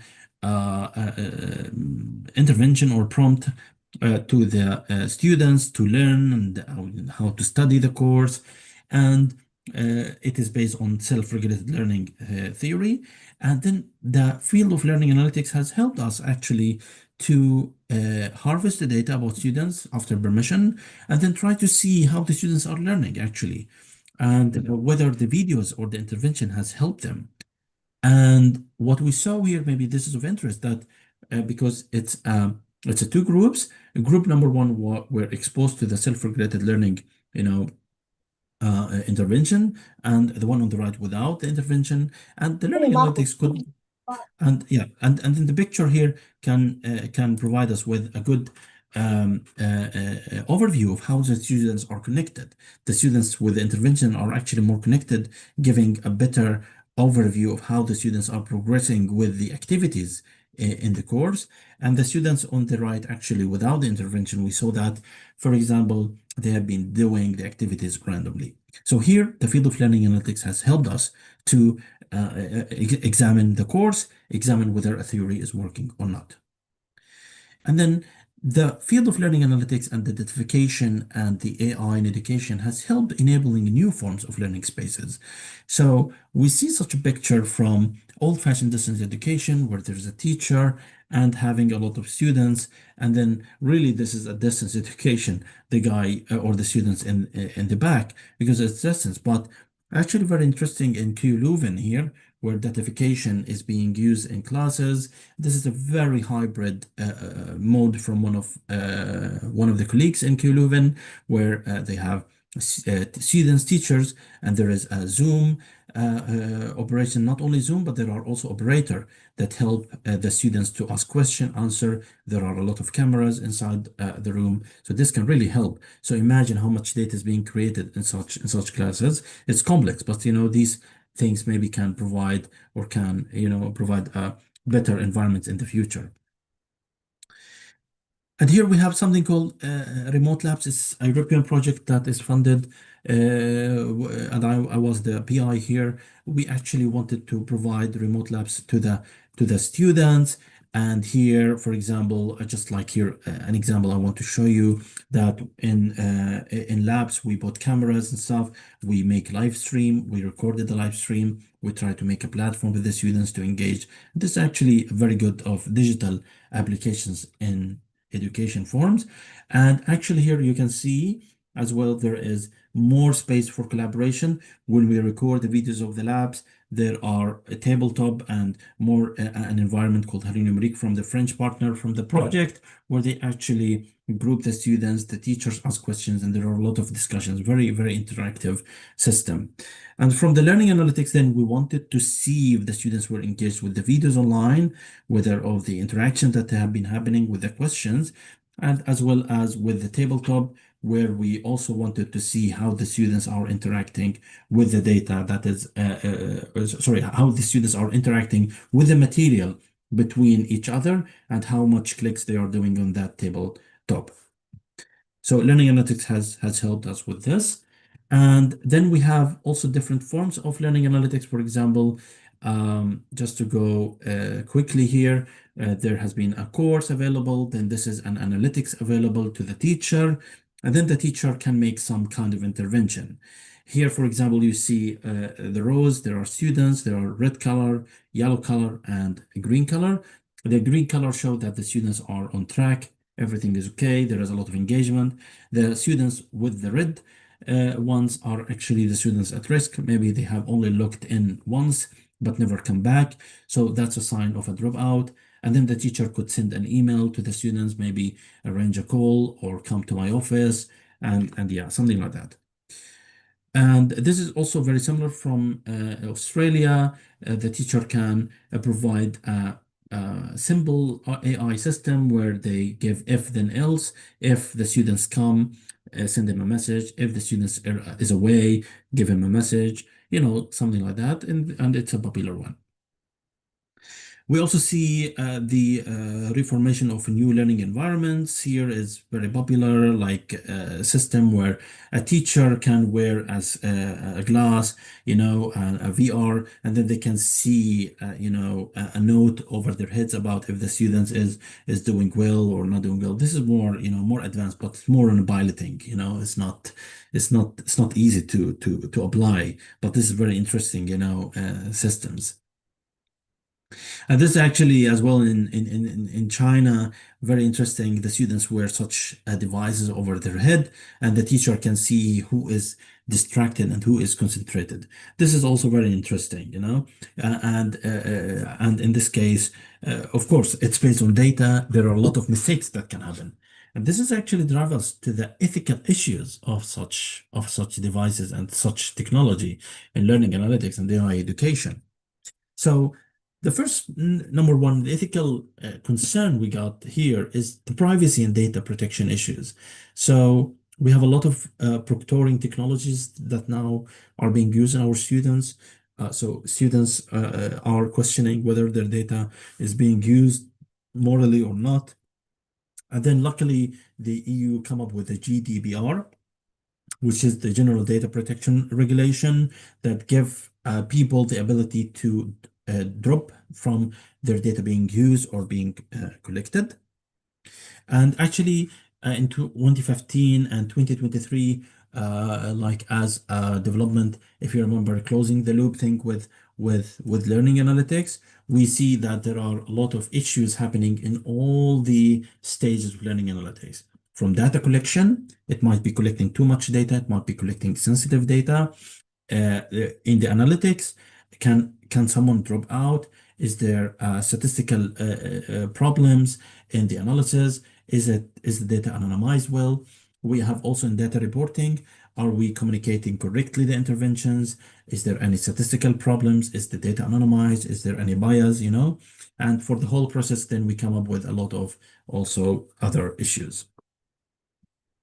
And this is from my colleague, Paul Prinsloo, who actually have a very nice example how the students in the environment in the universities who is actually collecting data, and we see a lot of data being collected about the students and some interesting questions. Who has access to this data and under what circumstances, under what reasons, and how is the data being used, and who actually govern the use of this data? This is all very interesting information.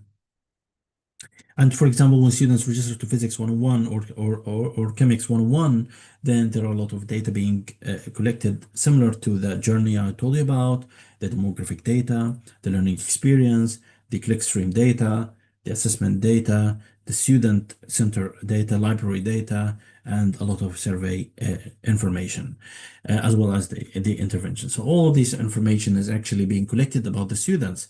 So what are we going to do about it? How the GDPR is being applied? So all of these questions are very important, and there are a lot of variations how these are addressed. A very interesting ethical issue here is that reducing people into and teaching and learning into data. So we should be very careful when we reduce teaching and learning to data forms, because even though it helps us to understand learning and learning complexity, we should be careful reducing people into metrics, because learning is complex and people are not numbers. People are a human being. People have stories behind them. They have imaginations. They have creativity. So, so we should be careful really about how we handle the human being. And then the last here, ethical dystopia here, which is platformization. The problem now with generative AI and platforms that are being really led by big tech companies, tech unicorns. And there's an issues of treating courses as a commodity and students as customers and pedagogical models as for you being used for data surveillance. It's really very tough questions, and unfortunately, I don't have a good answer to that, but this is the reality. OpenAI, Microsoft, Amazon, Google, they are really, big unicorns. They have a lot of money, much more than academia. So it's really a lot of interesting questions that arise here, and we hope the governments should help these, the academic institutions to deal with these, monetization of education and the platforms.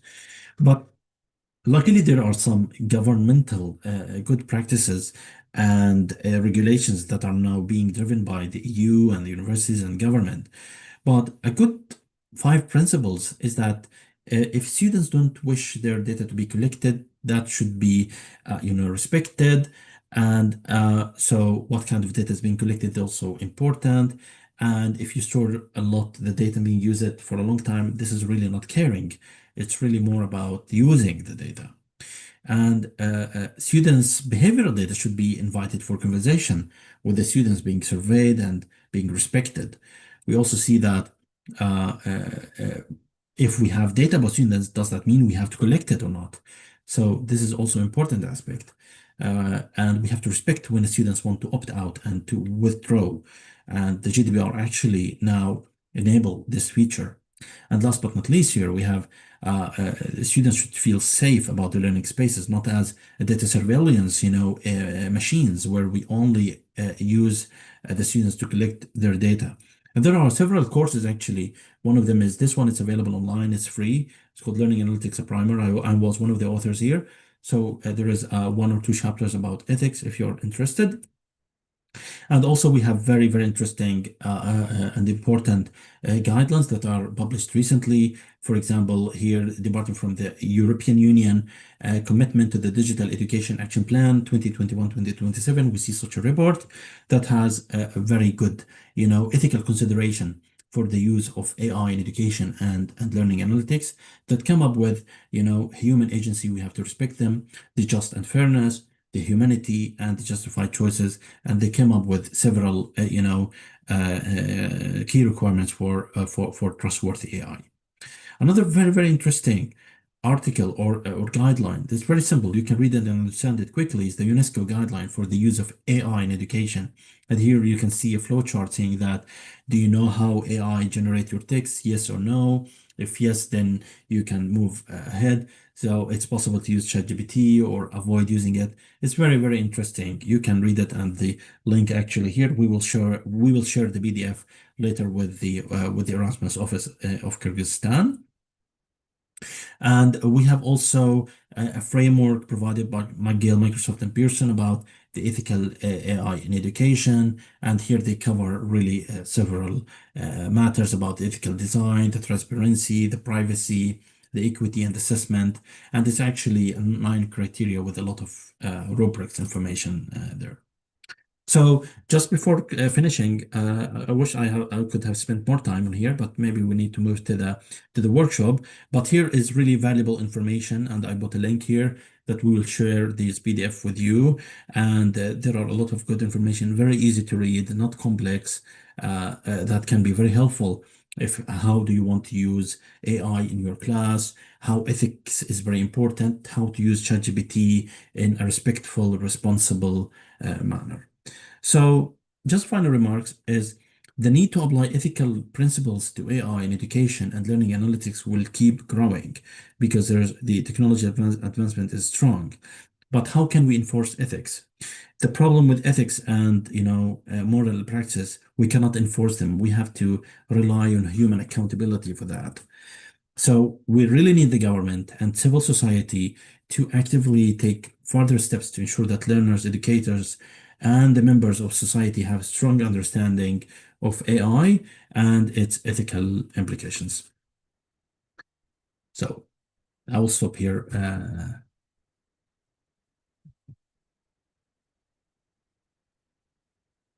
Yeah, Professor, thank you. Thank you very much. So, as I informed, our workshop will last 40 minutes, yeah? Yes. It could be, So, I mean, it could be, how much time do we have now? so we have a 50 minutes, so we can use another 10 minutes for your presentation, or we can last maybe do this workshop in 50 minutes. So it's up to you. No, we can. I think we can go with the workshop. I think it's better. What we can do is let me share something. So the workshop, how many people do we have? We have 50. No problem. 50. Yeah. So they can discuss in Russian, no problem. And I actually created the workshop in Russian as well. I use Nice. I use generative AI to help me out. Just a second. Yes, just a second. Let me.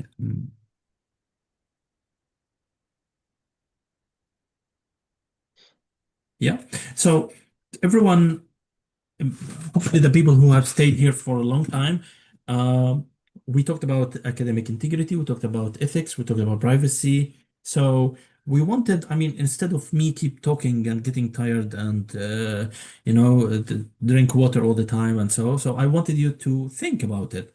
So I actually told Gulnara, instead of me keep talking, she asked me for 4 presentations. I told her I can't do it, I will die. So I told her that let's do 2 and let's give the space to the people to think about some things. So the workshop can be, because of the time, we can have 45 minutes. We need to make 3 breakout rooms, so maybe 15 to 20 each room. And there is 2 questions for each room. Each room will have a separate topic. They all about academic integrity and so, but the focus is different. One is the focus on students, the other is focus on teachers, and the third is focus on leaders. So, and then there is you will come back and maybe report or do something just out of the discussion. Please, just one of you to just report a little bit, just to feel that there has been some discussion. Here is the questions, and I actually created them in a document. So here, just shortly, the room number 1, the focus is on learners. So there is 2 questions. Think about insights or think about things that happen with academic integrity and ethics. Here, the questions. And then for the number 2 is teachers. Here, with AI become common in teaching, how do you think we should use it responsibly, and how can we use AI technologies and that? So you can discuss these questions and come up with some insights. And number 3 is that for leaders, how can we tell the students about their privacy and how we are collecting their data? Do you have some ideas? What is the best practices? As well as, do you think the policies that are available in Kyrgyzstan in your institute is sufficient? Do you think that we need more or so? So this is the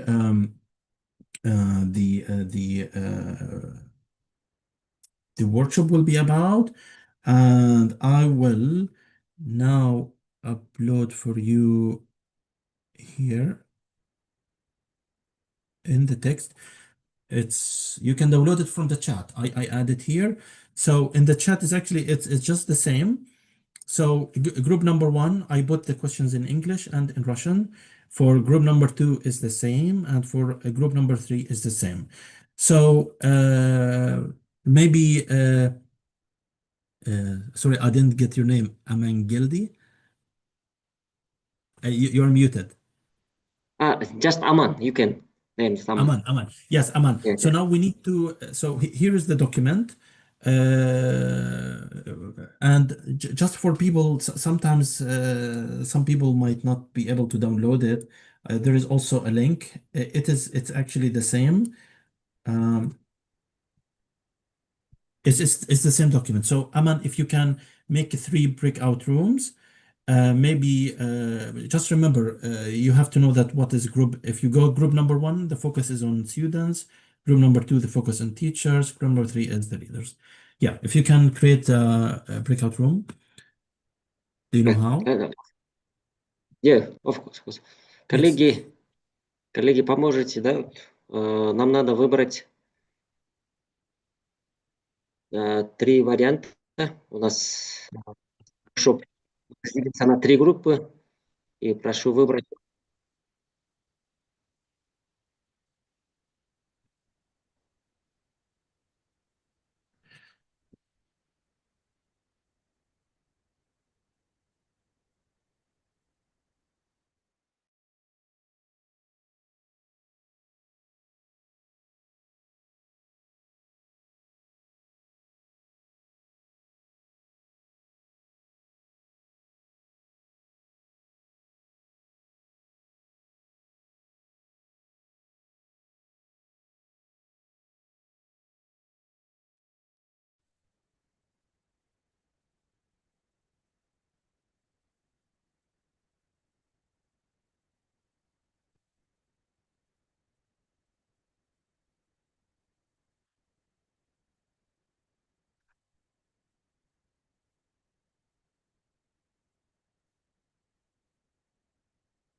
Hello. Should we start discussion? Which group is it? Hello. Actually, there are three groups now. So for each group, maybe I don't know if you can join the group or you cannot. No, which group is it? There are three Or groups. You can select. should we choose ourselves? You can. Actually, it was automatic, but you can go to. Let me check which room has. Group number one has 18. Has group number. I think you should go to group number 2 or 3 if you want. And how can we choose the group? I don't know. Let me check. But I thought we will be divided automatically or not. yes, yes. Let me check. Uh, Group 2, if possible, please, for me. yes. We need Aman to help us, but I'm trying to see if I can send you. You stop spot rename allocate. No. Mhm. Ah, mm,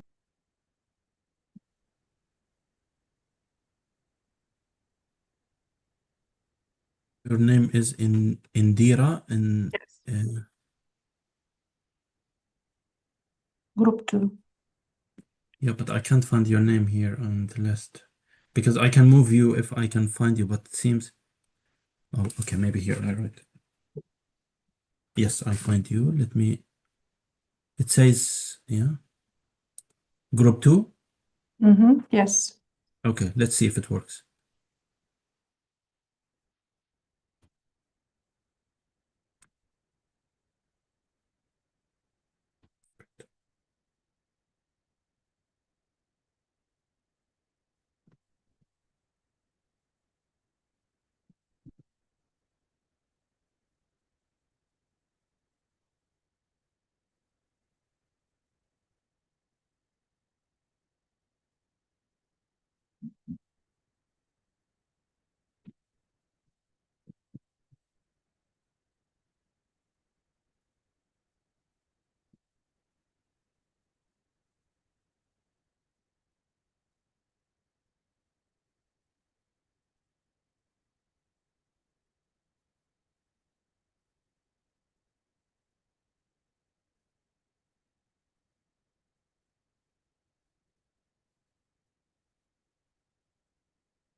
сабакка катышпаган балдарды. Значит, бүгүнкү WhatsApp'tan жазып коюңуз. WhatsApp'tan келбеген балдарды жазып коюңуз. Мына кирген балдардын азыр киришпеди, мына фамилиясын көрдүңүз, балдар. Аларны булганыча бүгүнкү теманы жазып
Did you close the breakout room, Aman?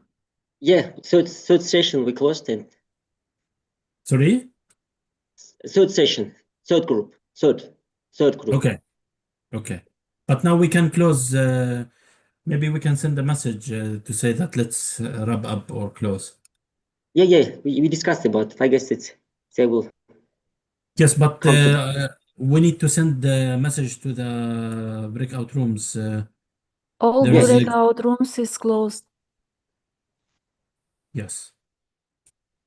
Okay. Now I see. Now I understand you, Aman. So Aman, now please ask them each group 5 minutes or 4 minutes just to give what did they discussed. Дорогие коллеги, сейчас вот предлагаю от каждой группы, да, одному выступить. Относительно нашей группы мы уже определили. Вам 3 минуты. По-моему, если наша группа готова, третья группа, да, Гульмирджике, если вы здесь, можете выступить. Третья группа.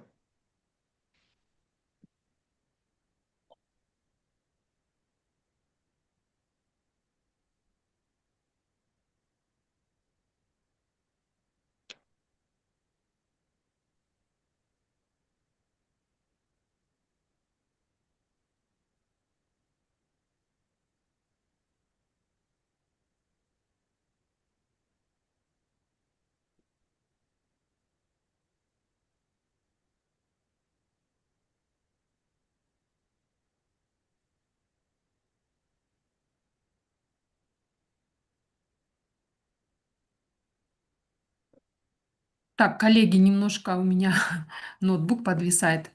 Значит, здравствуйте.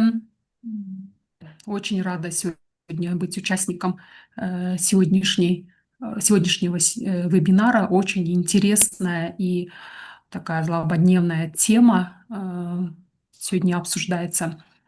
Значит, по нашей группе было два вопроса. Первый вопрос был о том, как мы работаем, да, с конфиденциальностью и личной информацией, как студентов, как извещены студенты об этом, да, информированы ли они, для каких целей мы используем их информацию, подписывают ли они какой-то определенный документ, который разрешает, да, использовать их личные данные.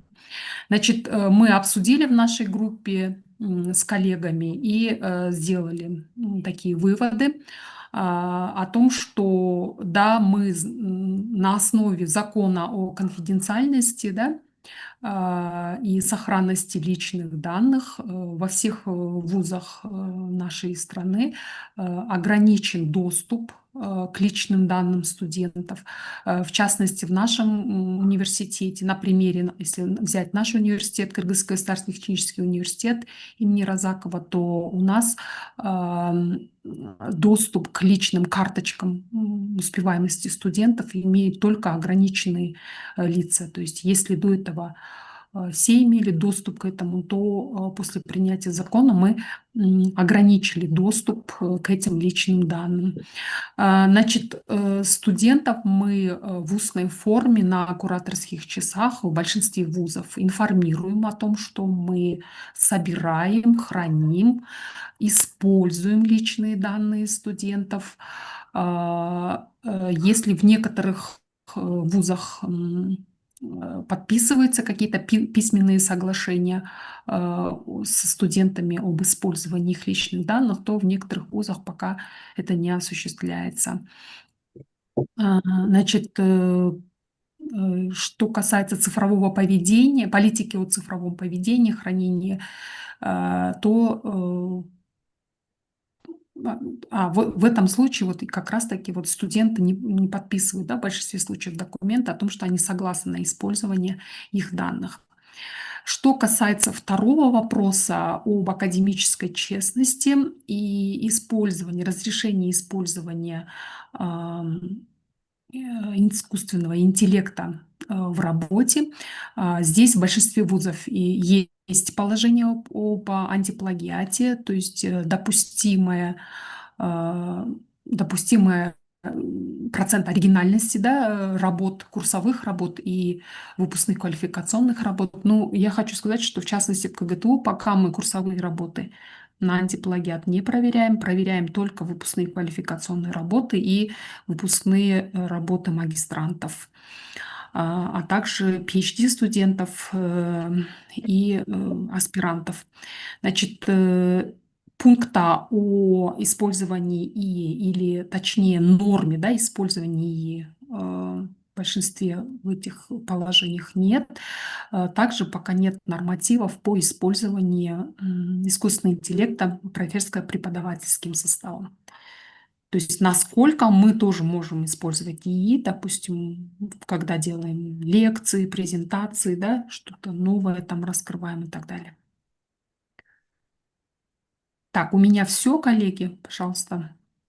Спасибо большое. Мгм. Коллеги,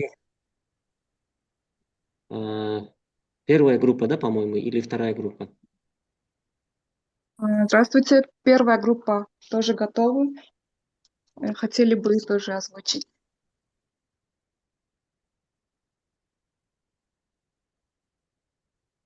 Можно будет вот демонстрировать вопросы,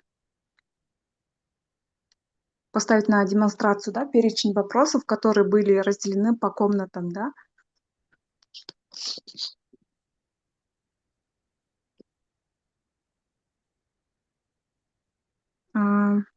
Да, у нас вот первый был. Да. Good afternoon, our colleagues here. we are really glad to be here, and thank you so much for these materials, for useful materials. And if you say about first questions, we discussed with our colleagues, and we have some 7 items connect with it. First one, it's really difficult materials for students. When lecturer gives some hard and difficult materials. First one. Second one, it's fear. They are really afraid to be shamed with their group mates or maybe other students. That's why. The third one, it's connect not enough time, lack of time. First one, maybe it's connect with lazy. Sometimes students, they are so lazy. Fifth, it's absence of interest to this lesson. It's not interesting material, maybe not interesting lesson. Sixth one, it's no knowledge how to use methods, maybe body structure or requirements. And last one, it's connect with critical thinking. And if we say about second, we can say it's connect with instruction for use AI. As a lecturer, at first we have to give some instruction for use AI in correct way, in good way. Second one, it's prescribe ethical standards. Third one, it's use AI to find and correctly use sources of information and literature. It's really important. Next one, it's connect checking the response from AI, because some students, they don't read some answer, give this information to lecturer or teacher, and we see some really bad answers. It's not correct even. And fifth, give AI the task of formatting the article correctly according to the requirements. For example, it's connect maybe font, maybe size, line spacing, without wasting time. And last one, it's improvement and development of AI skills. We should, I guess, don't judge our students and give some really good motivations, because it's an important in future life. We must or have to use AI and give some good, correct direction using of AI and improve AI skills. That's it. Thank you so much. Спасибо большое. Thank you. Здравствуйте. Ага. Мы вторая Здравствуйте. группа. Можно, да, я поделюсь? Конечно. Так, дадите мне? У меня демонстрация экрана. Можете дать, Нургуля?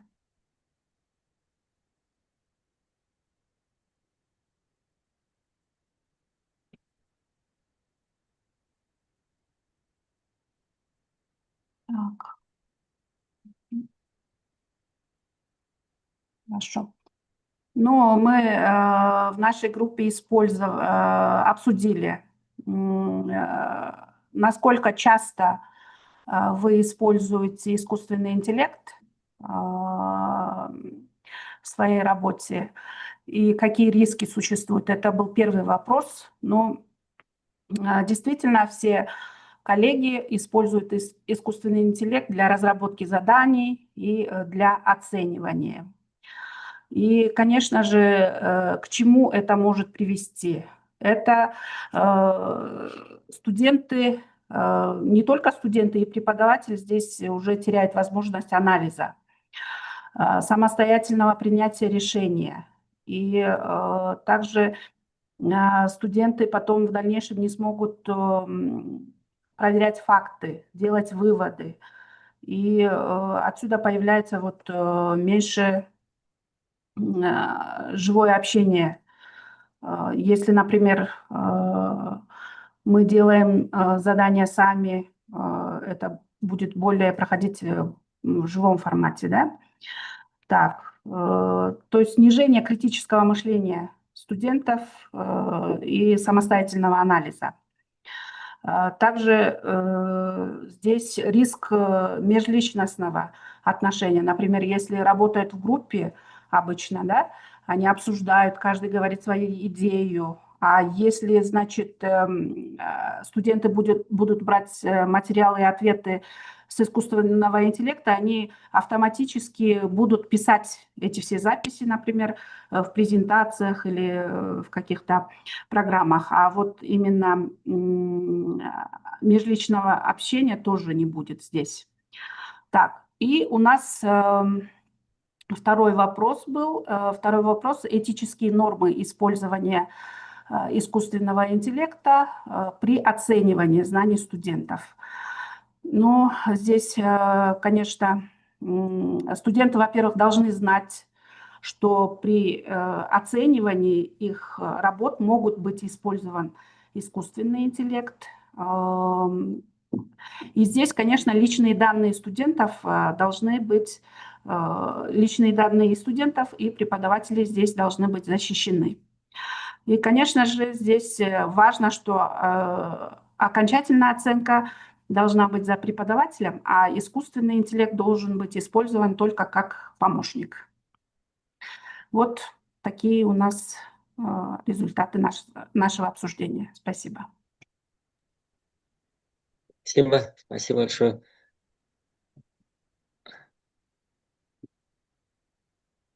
Коллеги, dear professor, at this moment, maybe you will give some remarks or some your opinions, or we'll go forward. No, I use the AI of the Zoom, try to translate as much as possible, and I understand from the I said that thank you for number one. I think I agree. Number two, it was in English, was easy for me, and everything was mentioned about literacy is very good. And number three is about teachers is really also very interesting for self-thinking about how we need to put the assignments, and students just want to get their assignments ready, and there is a missing of interpersonal communication between teacher and students. So yeah, this is actually some of the drawback of the generative AI, especially for plagiarism and for cheating. So it's really difficult. It's really difficult topic. But I think I saw one of the documents say that there is no tools to be checking some of the assignments. So it's really up to the teacher. I think the teacher should have access to some of the tools, or maybe the teachers really, if they have small classes, they can know the student. If a student is really weak and then suddenly the language is like, a popular philosopher explain this, suddenly like becomes super intelligent, this is of course a sign that they use generative AI or so. And this is, unfortunately, you cannot make guarantee that it is an AI without a tool or anything. So it's really challenging, but yeah, we just need to raise the awareness. We just need to also tell our students about these issues, and that when they are in the workforce and when they are doing further studies, they need really to put efforts into studying and delivering the assignments, and not only to rely on generative AI and then fail later on. Yeah. Thank But you. thank you very Thank much. you. I hope the workshop was at least good. Yeah. Thank you. But dear professor, we have a translation, so you can maybe put on the translation into the English, because the remaining Yes. two presentation will be in Russian. Yes. They I will will do that. translate into the English language, okay? Yes. Okay. Уважаемые коллеги, тогда по программе у нас сейчас два доклада, две презентации получается. Первый доклад я сейчас сделаю, и второй доклад от Дианары Болотбековны, Министерства цифрового развития инновационных технологий. И насколько, так как вот Жанара Болотбековна большой специалист и представляет министерство, и поэтому я буду максимально как бы в сжатом виде это презентовать, потому что о цифровом кодексе будет второй доклад. И мне кажется, чтобы у вас было больше времени узнать, задать вопросы. Тогда, с вашего позволения, я начну свою презентацию. Сейчас демонстрация экрана.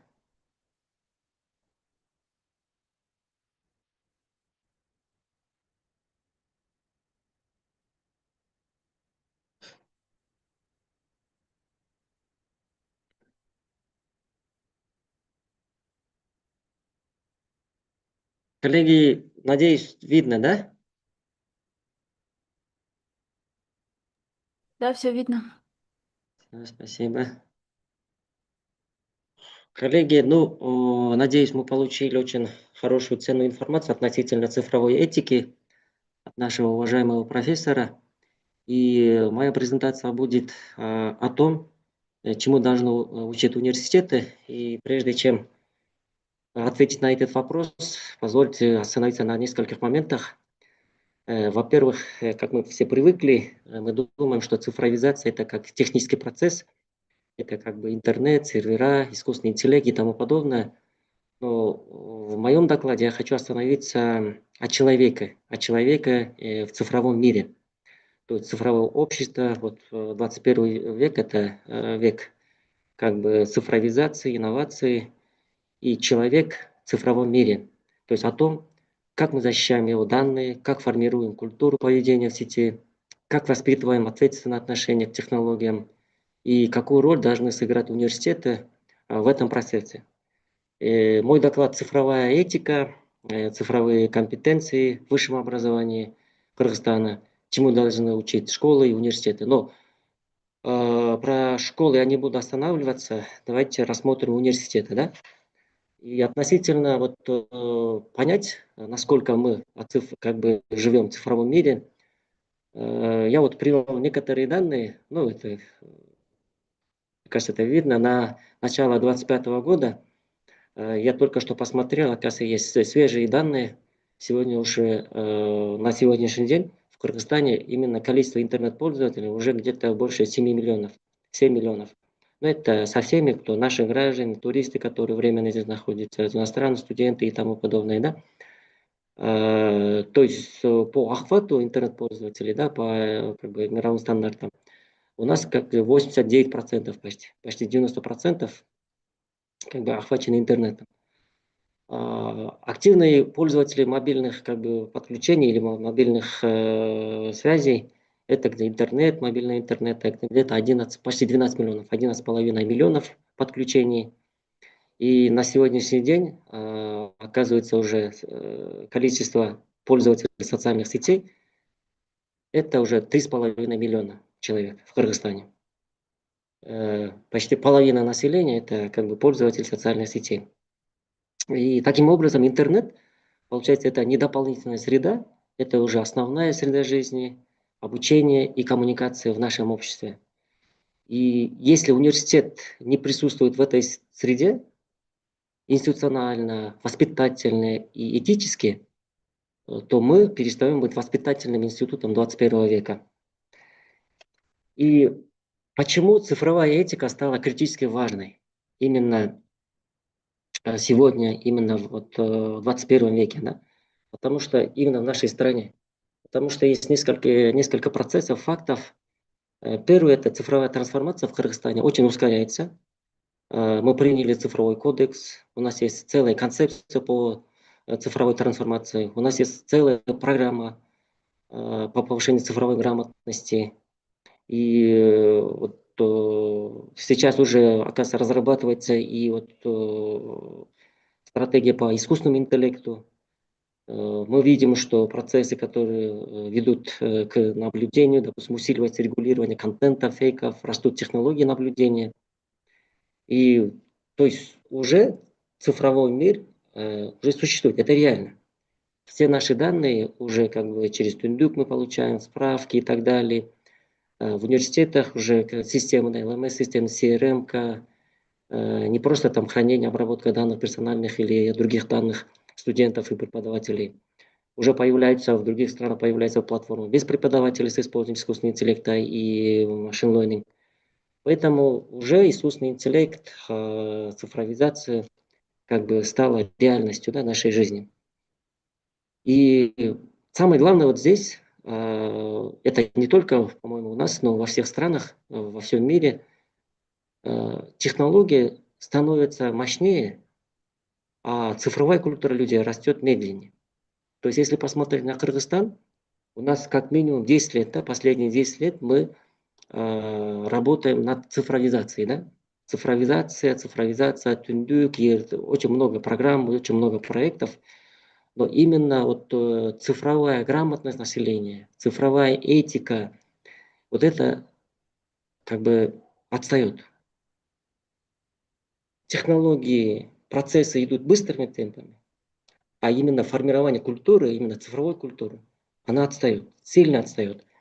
Вот, например, если мы начали, как я уже упомянул, цифровизацию 10 или 15 лет тому назад, только в этом году мы приняли концепцию цифровой трансформации, цифровой кодекс, нет, в этом, в 2024 году приняли, а цифровой кодекс только в этом году приняли.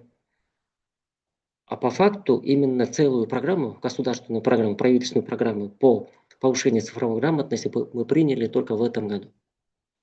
Получается, формирование культуры, цифровой культуры, сильно отстает. И я не буду останавливаться на том, что такое цифровая этика, цифровая грамотность, потому что мы об этом все знаем.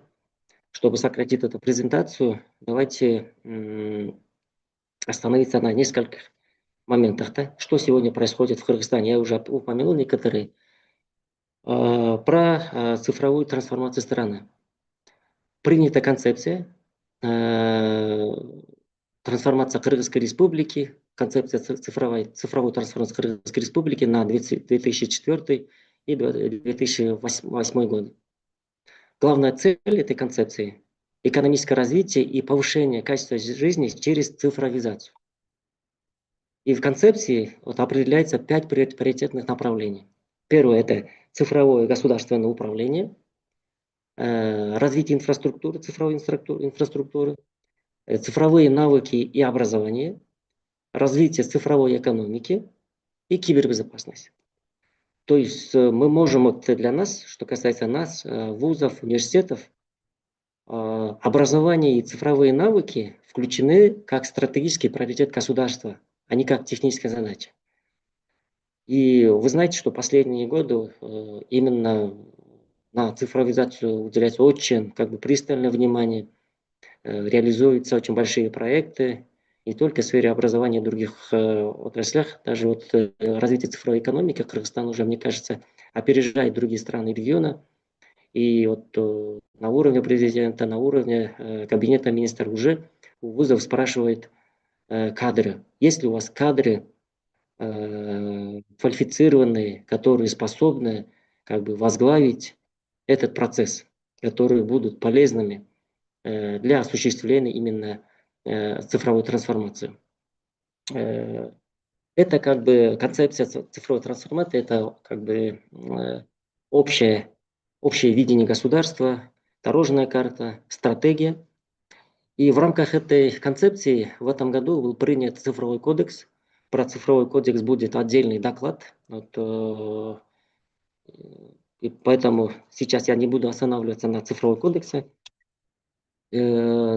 Основной момент там взаимодействие государства, бизнеса, граждан в цифровой среде, цифровой устойчивости и много других моментов. Но мне кажется, следующий доклад подробно об этом расскажет. Поэтому давайте, самое главное, я хотел просто объяснить, что есть у нас цифровой кодекс, который вступит в силу в 2026 году, в январе.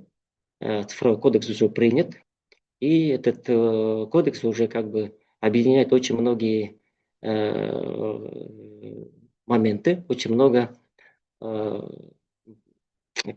законодательных актов, которые раньше были, служили для регулирования именно вопросы, связанные с как бы цифровой культурой, да. И сейчас вот у нас есть единый документ, целый кодекс, и кодекс вступит, как я упомянул, в следующем году. И вот прежде чем приступить к тому, что чему учит университетам в 21 веке, сейчас некоторые моменты, некоторые проблемы, которые существуют в вузах, об этом мы все знаем. Вот когда мы спрашиваем, что такое цифровая грамотность, многие думают, что это просто знание, как бы опытный как бы пользователь компьютера или смартфона, да, умение пользоваться там компьютером или смартфоном. На самом деле это современная цифровая грамотность, она шире, это мы все понимаем, все знаем. Это не просто как бы пользоваться компьютером или смартфоном, это способность жить, общаться и работать в цифровой среде безопасно и этично. То есть это как бы шире. Надо рассматривать цифровую грамотность. И что она включает? Например, некоторые моменты, вот навыки проверки информации, понимание цифровых прав, ответственное онлайн-поведение, защиту персональных данных, понимание алгоритмов ИИ, и умение противостоять кибербуллингу, критическое мышление в цифровой среде и так далее. И где сегодня находятся вузы Кыргызстана? Где мы находимся сейчас? Очень много проблем, которые связаны с цифровой этикой, цифровой грамотностью. И первая проблема связана со студентами. То есть системное незнание принципов цифровой этики. Вот когда мы в группе обсуждали, вы тоже вот, об этом как бы чуть-чуть упомянули, что да, вот насколько студенты знают, что мы собираем их данные, но знают, но забыли. Многие на это не обращают. Какие данные мы собираем, как мы обрабатываем, где мы это храним, для каких целей используем. Поэтому у нас нет документов, где студенты дают согласие. Вот наш профессор тоже упомянул, если студент не согласен, допустим, чтобы мы обрабатывали или собирали его данные, или, допустим, делились, да, мы не имеем права. Да, все это петиции, это как бы непозволительно. Но при поступлении они подписывают контракт, разные документы, но там есть отдельный пункт. Но именно вот подписать согласие, как это делается в больших международных проектах, вот этого нет. Да?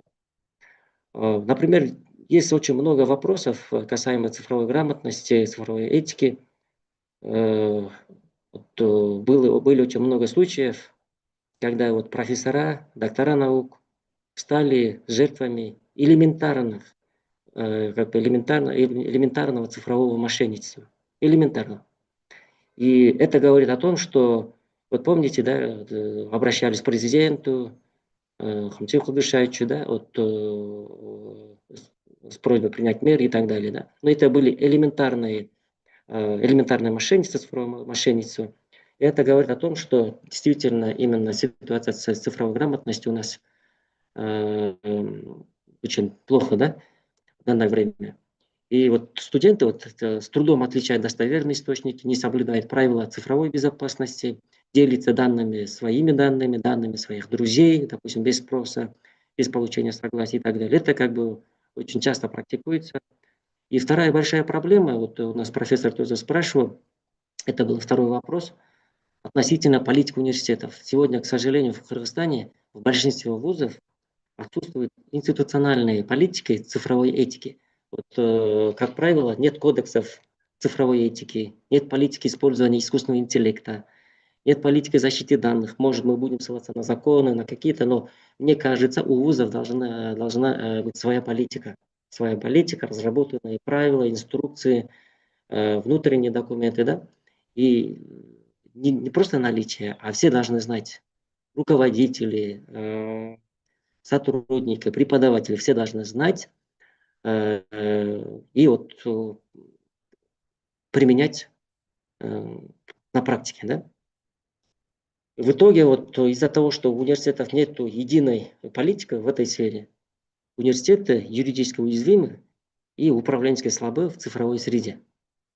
Поэтому необходимость очень острая. И следующая проблема, но это как бы стратегическая, это как бы главная проблема не отсутствие технологий, как я упомянул, а отсутствие управленческой и этической зрелости. То есть то, что у нас нет единой политики именно по цифровой грамотности, по цифровой этике, это говорит о том, что мы слабы именно в управленческой и этических аспектах. Да? Именно вот руководители, лидеры университета, может быть, мы как бы не на должном уровне обращаем внимание на это. И теперь вот последний слайд. Чему должны учить университеты? Вот я это как бы сам не придумал. Это не чат GPT, это не с интернета получили. Это конкретные требования, это конкретные ожидания нашего государства.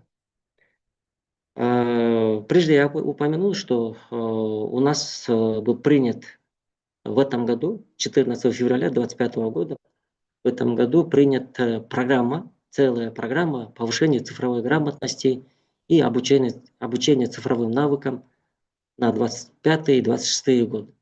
То есть данная программа принята Кабинетом министров Кыргызской Республики постановлением, и это является частью концепции цифровой трансформации. Цель данной программы – масштабно повысить уровень цифровой грамотности населения и развить необходимые цифровые навыки. Ну, сроки это 25 и 26 годы. И то, что есть данная программа, это, по сути, сигнал всем, и школам, и колледжам, и университетам, что цифровая грамотность больше не может быть как бы факультативом, это общегосударственный приоритет. То есть это требование, это ожидание нашего государства, правительства. И вот я специально вывел таблицу, данная таблица, оттуда я взял. Вот. Цифровая грамотность. Какие навыки, какими навыками мы должны владеть? Наши студенты, преподаватели.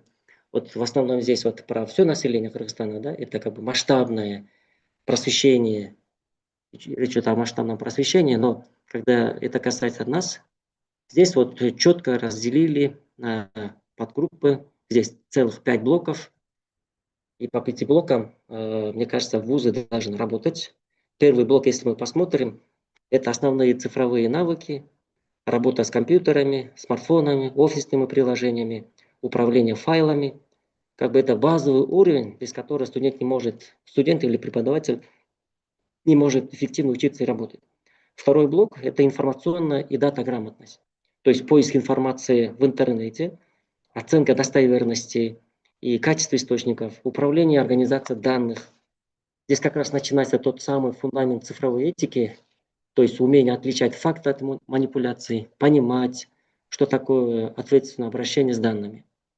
И третий блок – это коммуникация и сотрудничество. То есть использование электронной почты, мессенджеров, видеоконференций, совместная работа онлайн, управление собственной цифровой идентичностью и репутацией. Для университетов это зона, где мы должны учить не только, как включить в Zoom, но и тому, что такое уважительное общение онлайн, что недопустимо в цифровой среде и какие последствия имеют токсичные практики. Четвертый блок – это цифровое творчество и создание контента.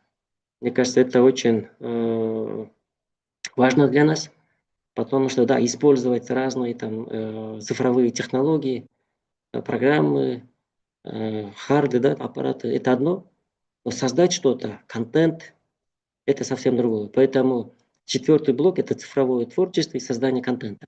Умение, то есть создавать и редактировать текстовый, графический, мультимедийный контент, знать основы программирования и вычислительного мышления, использование цифровых инструментов для решения задач. То есть университеты не просто потребители, да, контента, а создатели. И ответственность за создаваемый контент также является частью цифровой этики. И, наконец, пятый блок – это безопасность и устойчивость. Защита устройств и данных от киберугроз, защита личных данных, психологическая и физическая устойчивость при постоянном использовании технологий, обеспечение конфиденциальности. И вот таким образом вот у нас национальная, можно сказать, программа, государственная программа по повышению цифровой грамотности указаны вот эти 5 блоков. И мне кажется, в университете мы должны взять эти ориентиры, эти инструкции как бы на вооружение.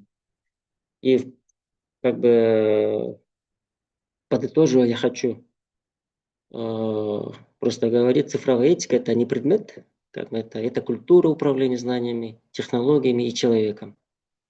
Поэтому я надеюсь, что сегодняшний сегодняшние доклады, презентации будут полезными. И то, что мы обсуждали в группах, и мы выяснили, что большинство вузов отсутствует единой политикой по цифровой грамотности, по созданию именно цифровой культуры внутри университета. Это показывает, что мы действительно отстаем. Спасибо. Спасибо за внимание. Коллеги, если будут вопросы, готов отвечать в любое время. Даже готовы сотрудничать. Я всегда заявляю, Саломек университет всегда открыт к сотрудничеству. Мне кажется, если вузы, мы объединимся, несколько вузов, сделаем очень хорошие документы по цифровой этике, кодексы, правила по использованию искусственного интеллекта и так далее. Мне кажется, мы должны объединить наши ресурсы и возможности для этого. Уважаемые коллеги, и теперь позвольте мне предоставить слово следующему спикеру, докладчику. У нас следующий доклад про цифровой кодекс, который был принят в июле текущего года. У нас спикер Жанара Болотбековна, Кумамбетова Жанара Болотбековна, заведующая отделом кибербезопасности и электронной подписи Министерства цифрового развития и инновационных технологий Кыргызской Республики. Жанара Болотбековна, я надеюсь, вы с нами, да? Да, здравствуйте, приветствую всех участников. Спасибо за приглашение принять участие и донести тогда вас основные положения цифрового кодекса. Сейчас я поделюсь своей презентацией.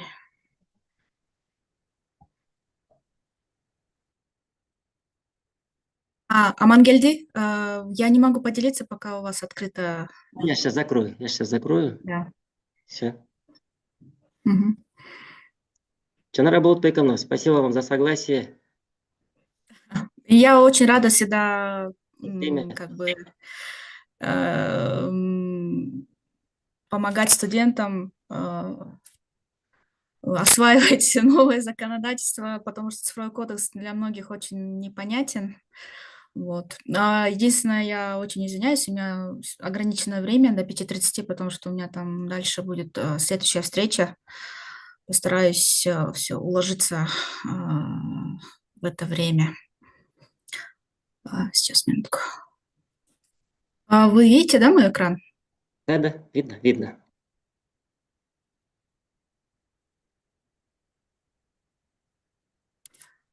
Вот, как уже Мангелди упомянул, цифровой кодекс был принят, да, в июле 2025 года. Только немного хотела поправить, он вступит в действие 5 февраля 2026 года. Также предысторию немного расскажу. В течение 30 лет нашей независимости Кыргызской Республики накопилось очень много нормативно-правовых актов, которые регулируют, да, раньше это говорили электронную среду, сейчас уже употребляется термин цифровая среда. Мы проводили анализ совместно с экспертами и выявили более 100 нормативно-правовых документов, которые в разрозненном виде, да, регулируют те или иные вопросы, касающиеся правоотношений в цифровой среде. И как раз цифровой кодекс призван урегулировать, упорядочить все эти термины, все правила взаимоотношения в цифровой среде в один такой кодекс, который регулирует все эти правоотношения. Цифровым кодексом предусматривается глубокое обновление, структурирование и систематизация норм права, содержащихся в 5 основных нормативно-правовых актов, которые у нас сейчас пока действуют. Это закон об электронном управлении, закон об электронной подписи, закон об электрической и почтовой связи. И еще там 2 документа есть. Со вступлением в силу цифрового кодекса эти 5 законов, они теряют свою силу. Все положения были перенесены в цифровой кодекс, но уже в более совершенном виде. Над цифровым кодексом работало очень много людей, очень много специалистов, экспертов со всего мира. За основу было взято тоже мировой опыт, все основные документы Европейского Союза, США, другие, в том числе на территории СНГ, проанализированы и переложены на реалии, да, Кыргызской республики, то, что, чтобы нам было удобно пользоваться цифровой средой. Вот. Вот эти все 5 документов упоминается об информации персонального характера, закон о биометрической регистрации граждан также. Вот, цифровой кодекс не регулирует контентную часть и интеллектуальную собственность. Цифровой кодекс, он технологически нейтрален и контентно нейтрален. То есть это имеется в виду, мы не говорим, какой вы должны пользоваться железом, да, образно говоря, каким железом вы будете пользоваться. Цифровой кодекс регулирует только взаимоотношения, цифровые технологические системы. Контентную часть мы вообще не трогали в цифровом кодексе. Также в цифровом кодексе вводятся такие понятия, как данные, цифровые данные и записи, цифровые ресурсы и реестры, сайты, приложения, сервисы, это цифровые сервисы и государственные сервисы, доверенные сервисы, цифровая экосистема. Немного разъясните, если сейчас мы употребляем такой термин, как государственные услуги, в цифровом кодексе это называется государственные сервисы. Доверенные сервисы – это сервисы электронной подписи, которые, как сейчас называется в кодексе, это сервисы цифровой подписи, цифрового архива, создание доверенной среды Кыргызской республики.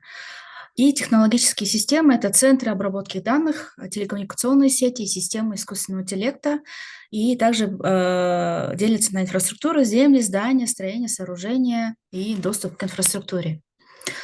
Также цифровым кодексом вводится понятие отраслевых регуляторов, то есть это на уровне данных отраслевой регулятор в сфере защиты персональных данных, который сейчас выполняет, эти полномочия выполняет Государственное агентство по защите персональных данных. На уровне сервисов вводится понятие отраслевого регулятора национальной экосистемы, и на уровне систем отраслевой регулятор телекоммуникаций. Отраслевой регулятор телекоммуникаций – это так называемое агентство по связи, которое курирует область по связи. Да? Раньше у нас назывался этот закон об электричестве и почтовой связи, вводится понятие телекоммуникации.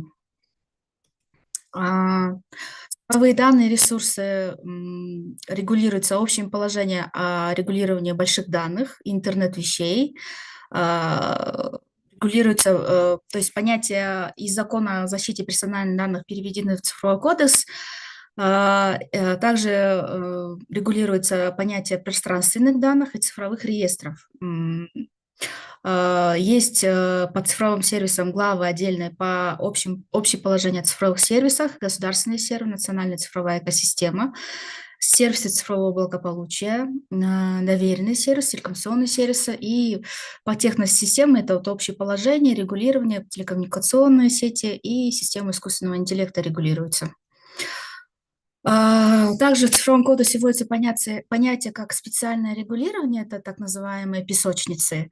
Идея была в том, что с развитием технологий требуется перед внедрением таких инновационных технологий необходимо отработать, провести тестирование, да, внедрение и работы таких систем.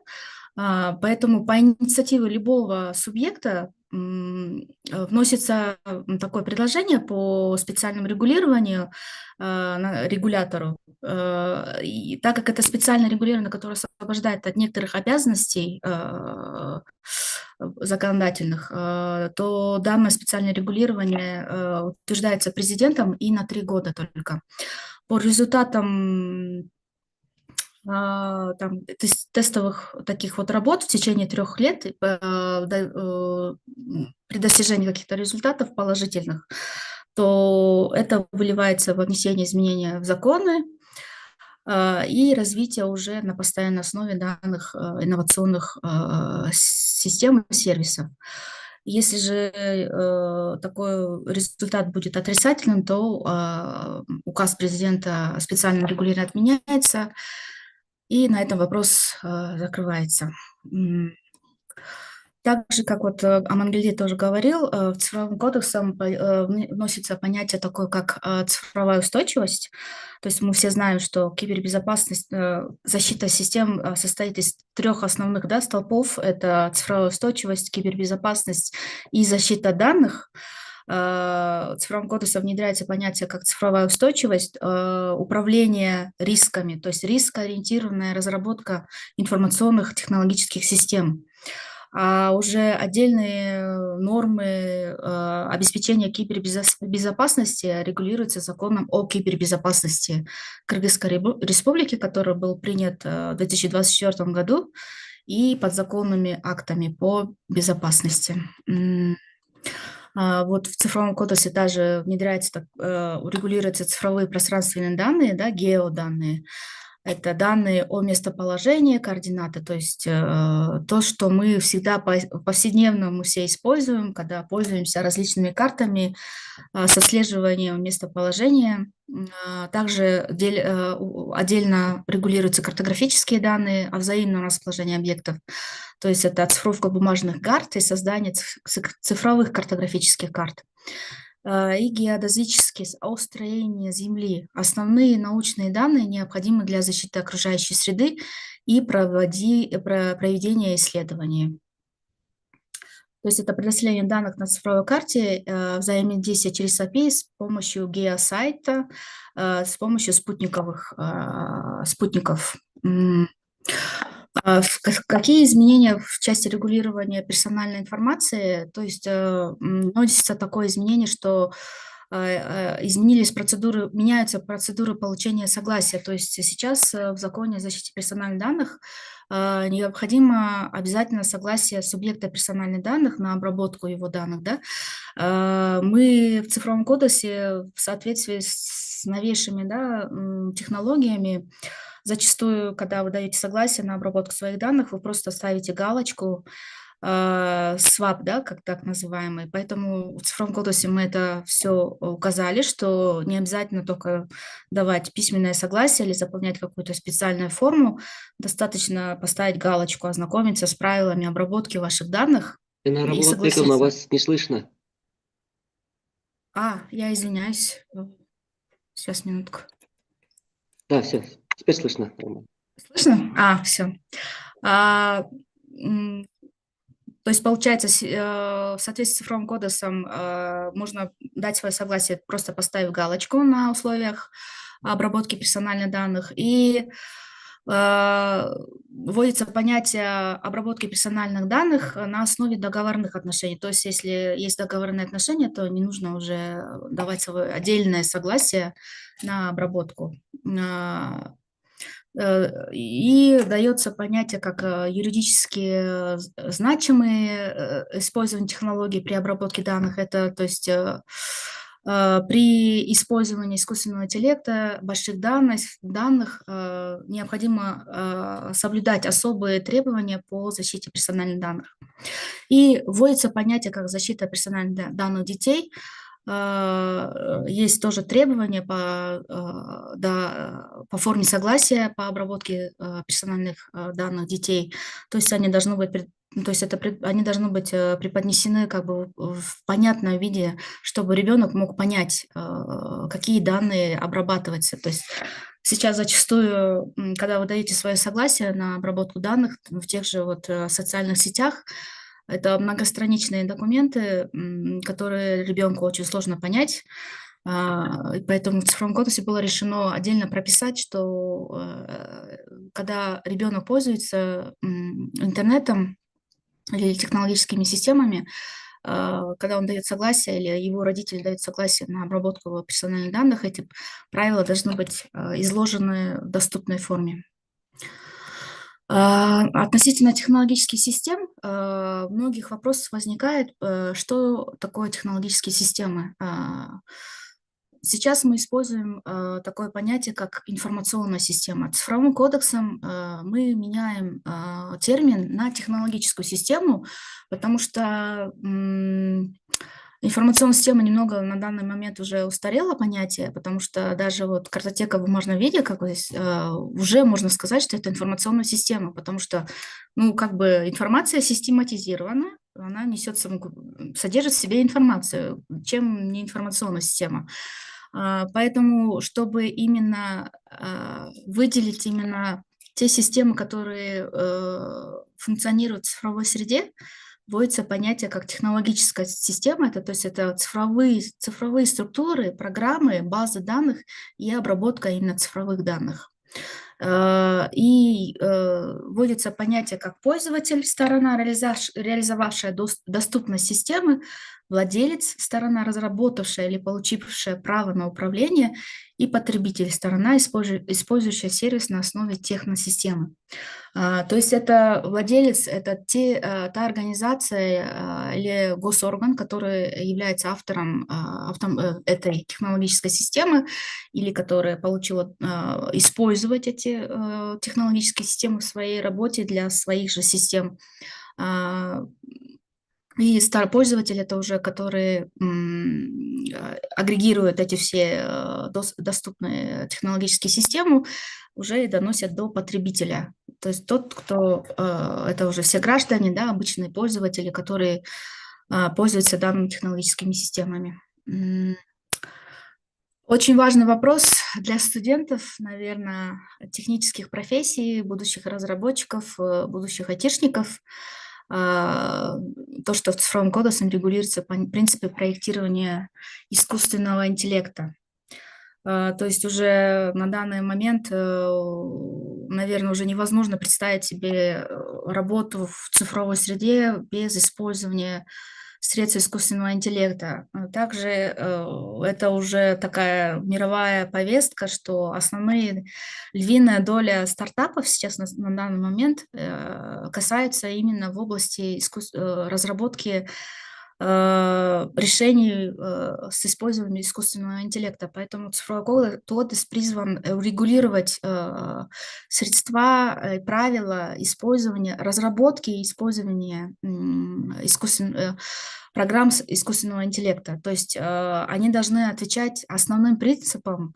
Это снижение рисков, рискоориентированный подход разработки, прозрачность, то есть имеется в виду, что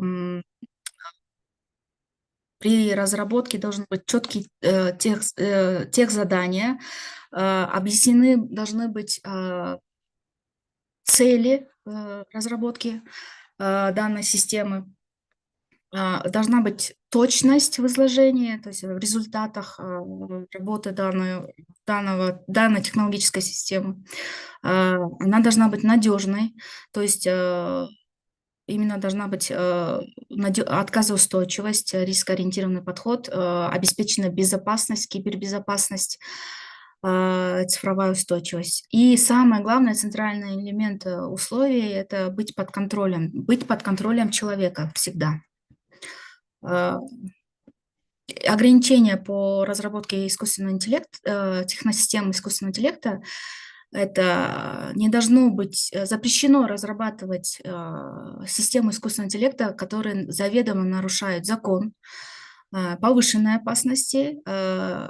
Если объяснить повышенной опасности, цифровым кодексом носятся такие понятия, как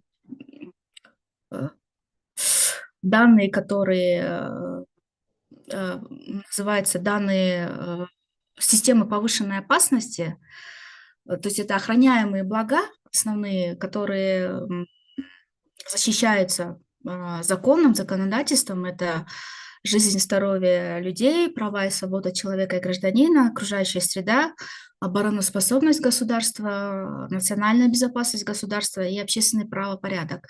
То есть эти системы, которые затрагивают все эти вопросы охраняемых благ, они относятся к системам повышенной опасности. Взаимодействие с человеком, то есть должно быть понятны инструкции, правила взаимодействия технологических систем искусственного интеллекта с человеком. И реализовавшие дипфейки при использовании технологических систем искусственного интеллекта, которые используют так называемые дипфейки, должна быть маркировка так называемая, да, то есть пользователь должен быть информирован, что данный контент, данный материал именно сгенерирован с помощью искусственного интеллекта. И ограничения, конечно, есть по использованию искусственного интеллекта в государственном управлении, в государственных технологических системах. Вот система искусственного интеллекта с высокой степенью риска, вот как я уже сказала, это вот затрагивающая жизнь, здоровье людей. Не буду повторяться. Если коротко, основные моменты я изложила, конечно, зачастую многим людям сначала очень трудно будет воспринимать, да, читать этот цифровой кодекс. Его нужно читать, конечно, уже сейчас, потому что изучать его, потому что при разработке уже вот технологических систем нужно именно ориентироваться на нормы цифрового кодекса и подзаконные акты тоже. Но внедряется цифровым кодексом очень много новых терминов, терминологии, заменяются старые понятия, поэтому сейчас пока для многих это очень непривычно и непонятно, много вопросов, но Министерство цифрового развития и инновационных технологий постоянно проводим мы обучение для государственных служащих. Также у нас вы можете также обратиться к нам с вопросами за разъяснениями по нормам цифрового кодекса, потому что да, для многих непонятно, да, что относится к технологическим системам, что относится к цифровым ресурсам, непонятно, как разрабатывать системы, новые правила по защите персональных данных, новые понятия, как пространство, доверенное пространство, цифровые подписи, цифровые архивы. Вот, но мы должны уже отвечать нормам, как бы вызовам сегодняшнего дня и будущего, когда мы уже, наша жизнь уже неотделима от цифровой среды уже, и поэтому цифровой кодекс призван именно создать благоприятные условия для человека в цифровой среде, защитить его права, свободы, и чтобы не были его нарушены основные права, его защита, была обеспечена защита его персональных данных, чтобы были защищены дети, и защита именно как бы от тех же дипфейков, да, потому что уже технологические системы искусственного интеллекта уже используются повсеместно. Ну, коротко, если это так, я извиняюсь, если это немного было сумбурно, потому что цифровой кодекс очень обширный, очень сложно его уместить как бы в 15 минут выступления. Ну, как я сказала, мы готовы отвечать на вопросы. Если есть потребность, можно обратиться письменно или по телефону в Министерство цифрового развития и инновационных технологий за разъяснениями. Мы всегда готовы помочь вам понять цифровой кодекс. Спасибо. Работа Пековна, спасибо вам за доклад, за презентацию и вообще за согласие сегодня выступить у нас. И действительно, цифровой кодекс это для нас новое, да? Это как бы вступит в силу в феврале, оказывается, да? 5 февраля Да. 26 года, да? Да. В следующем году. И если вы видите, там, оказывается, вопрос есть, штрафы, насчет штрафов. Предусмотрены ли штрафы при нарушении цифрового кодекса? Как известно, чтобы установить штрафы, это все регулируется уголовно-процессуальными кодексами отдельными, да, гражданским кодексом. В Цифровом кодексе есть только ссылки о несении ответственности за нарушение норм Цифрового кодекса и подзаконных актов. Отдельные уже как бы нормы, условия штрафов как и других форм как бы ответственности регулируются другими подзаконными актами и гражданскими уголовно-процессуальными кодексами. Мгм. И у меня такой вопрос отдельный вот относительно других законов, да, закон о защите персональных данных, закон о кибербезопасности. В будущем как бы они останутся, эти законы, или они будут как бы интегрированы в цифровой кодекс? Нет, как я уже вначале сказала, цифровым кодексом задается только понятие как цифровая устойчивость, а требования по обеспечению кибербезопасности, они регулируются законом о кибербезопасности и другими подзаконными актами, которые разрабатываются и утверждаются органом по национальной безопасности. То есть интеграции этих законов в цифровой кодекс не будет, да? То есть это отдельно останется. Всё, спасибо. Да. Коллеги, есть ли у вас вопросы спикеру?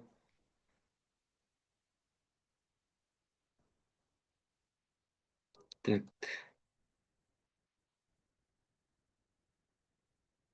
Есть один вопрос. Да, я вижу, повлияет ли кодекс на изменение названия образовательных программ. К примеру, сейчас программа называется «Информационные системы и технологии».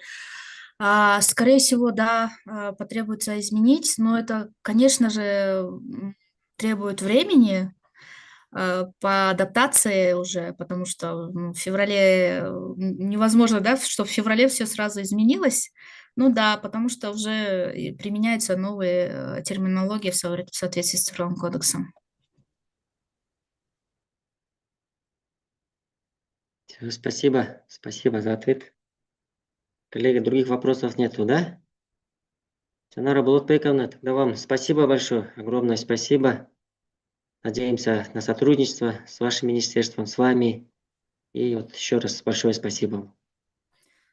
Спасибо за приглашение, спасибо за внимание. Надеюсь на дальнейшее сотрудничество. Спасибо большое всем.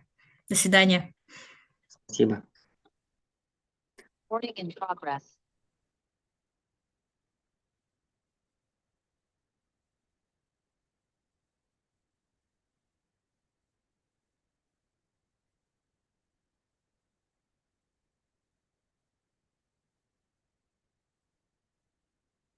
Коллеги,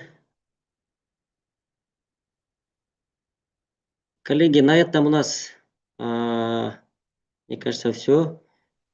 Это был последний у нас докладчик. И вот время подытожить, подвести итоги.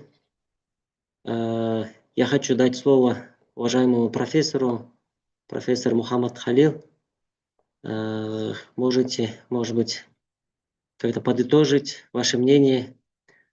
И от нас, от себя лично я хочу вам выразить благодарность вам за ваше время, за прекрасную презентацию. Получили очень много информации. Как модератор, если подытожить, на мой взгляд, презентации были информативными, полезными, да, для нас. Мне кажется, вот то, что происходит у нас в Кыргызстане, касаемо цифрового кодекса, цифровой трансформации, то, что они быстрыми темпами происходят, мы должны обязательно учесть во внимание и как бы внедрять в наших вузах и применять, да, эти как бы положения, постановления и так далее. И относительно международного опыта Европейского Союза, это был действительно очень полезен для нас. Мы узнали очень много моментов. И я надеюсь, что, профессор, с вами мы можем контактировать, да, с вашего позволения, писать вам, если какие-то вопросы будут относительно вот, цифровой грамотности, цифровой этики. Сегодня мы стали свидетелем, что вы очень хороший эксперт именно в сфере цифровой этики. Очень много вы нам показали свои публикации, книжки. И вот надеемся вот с вами сотрудничать в дальнейшем. И вам слово, чтобы подытожить ваше мнение. Спасибо большое.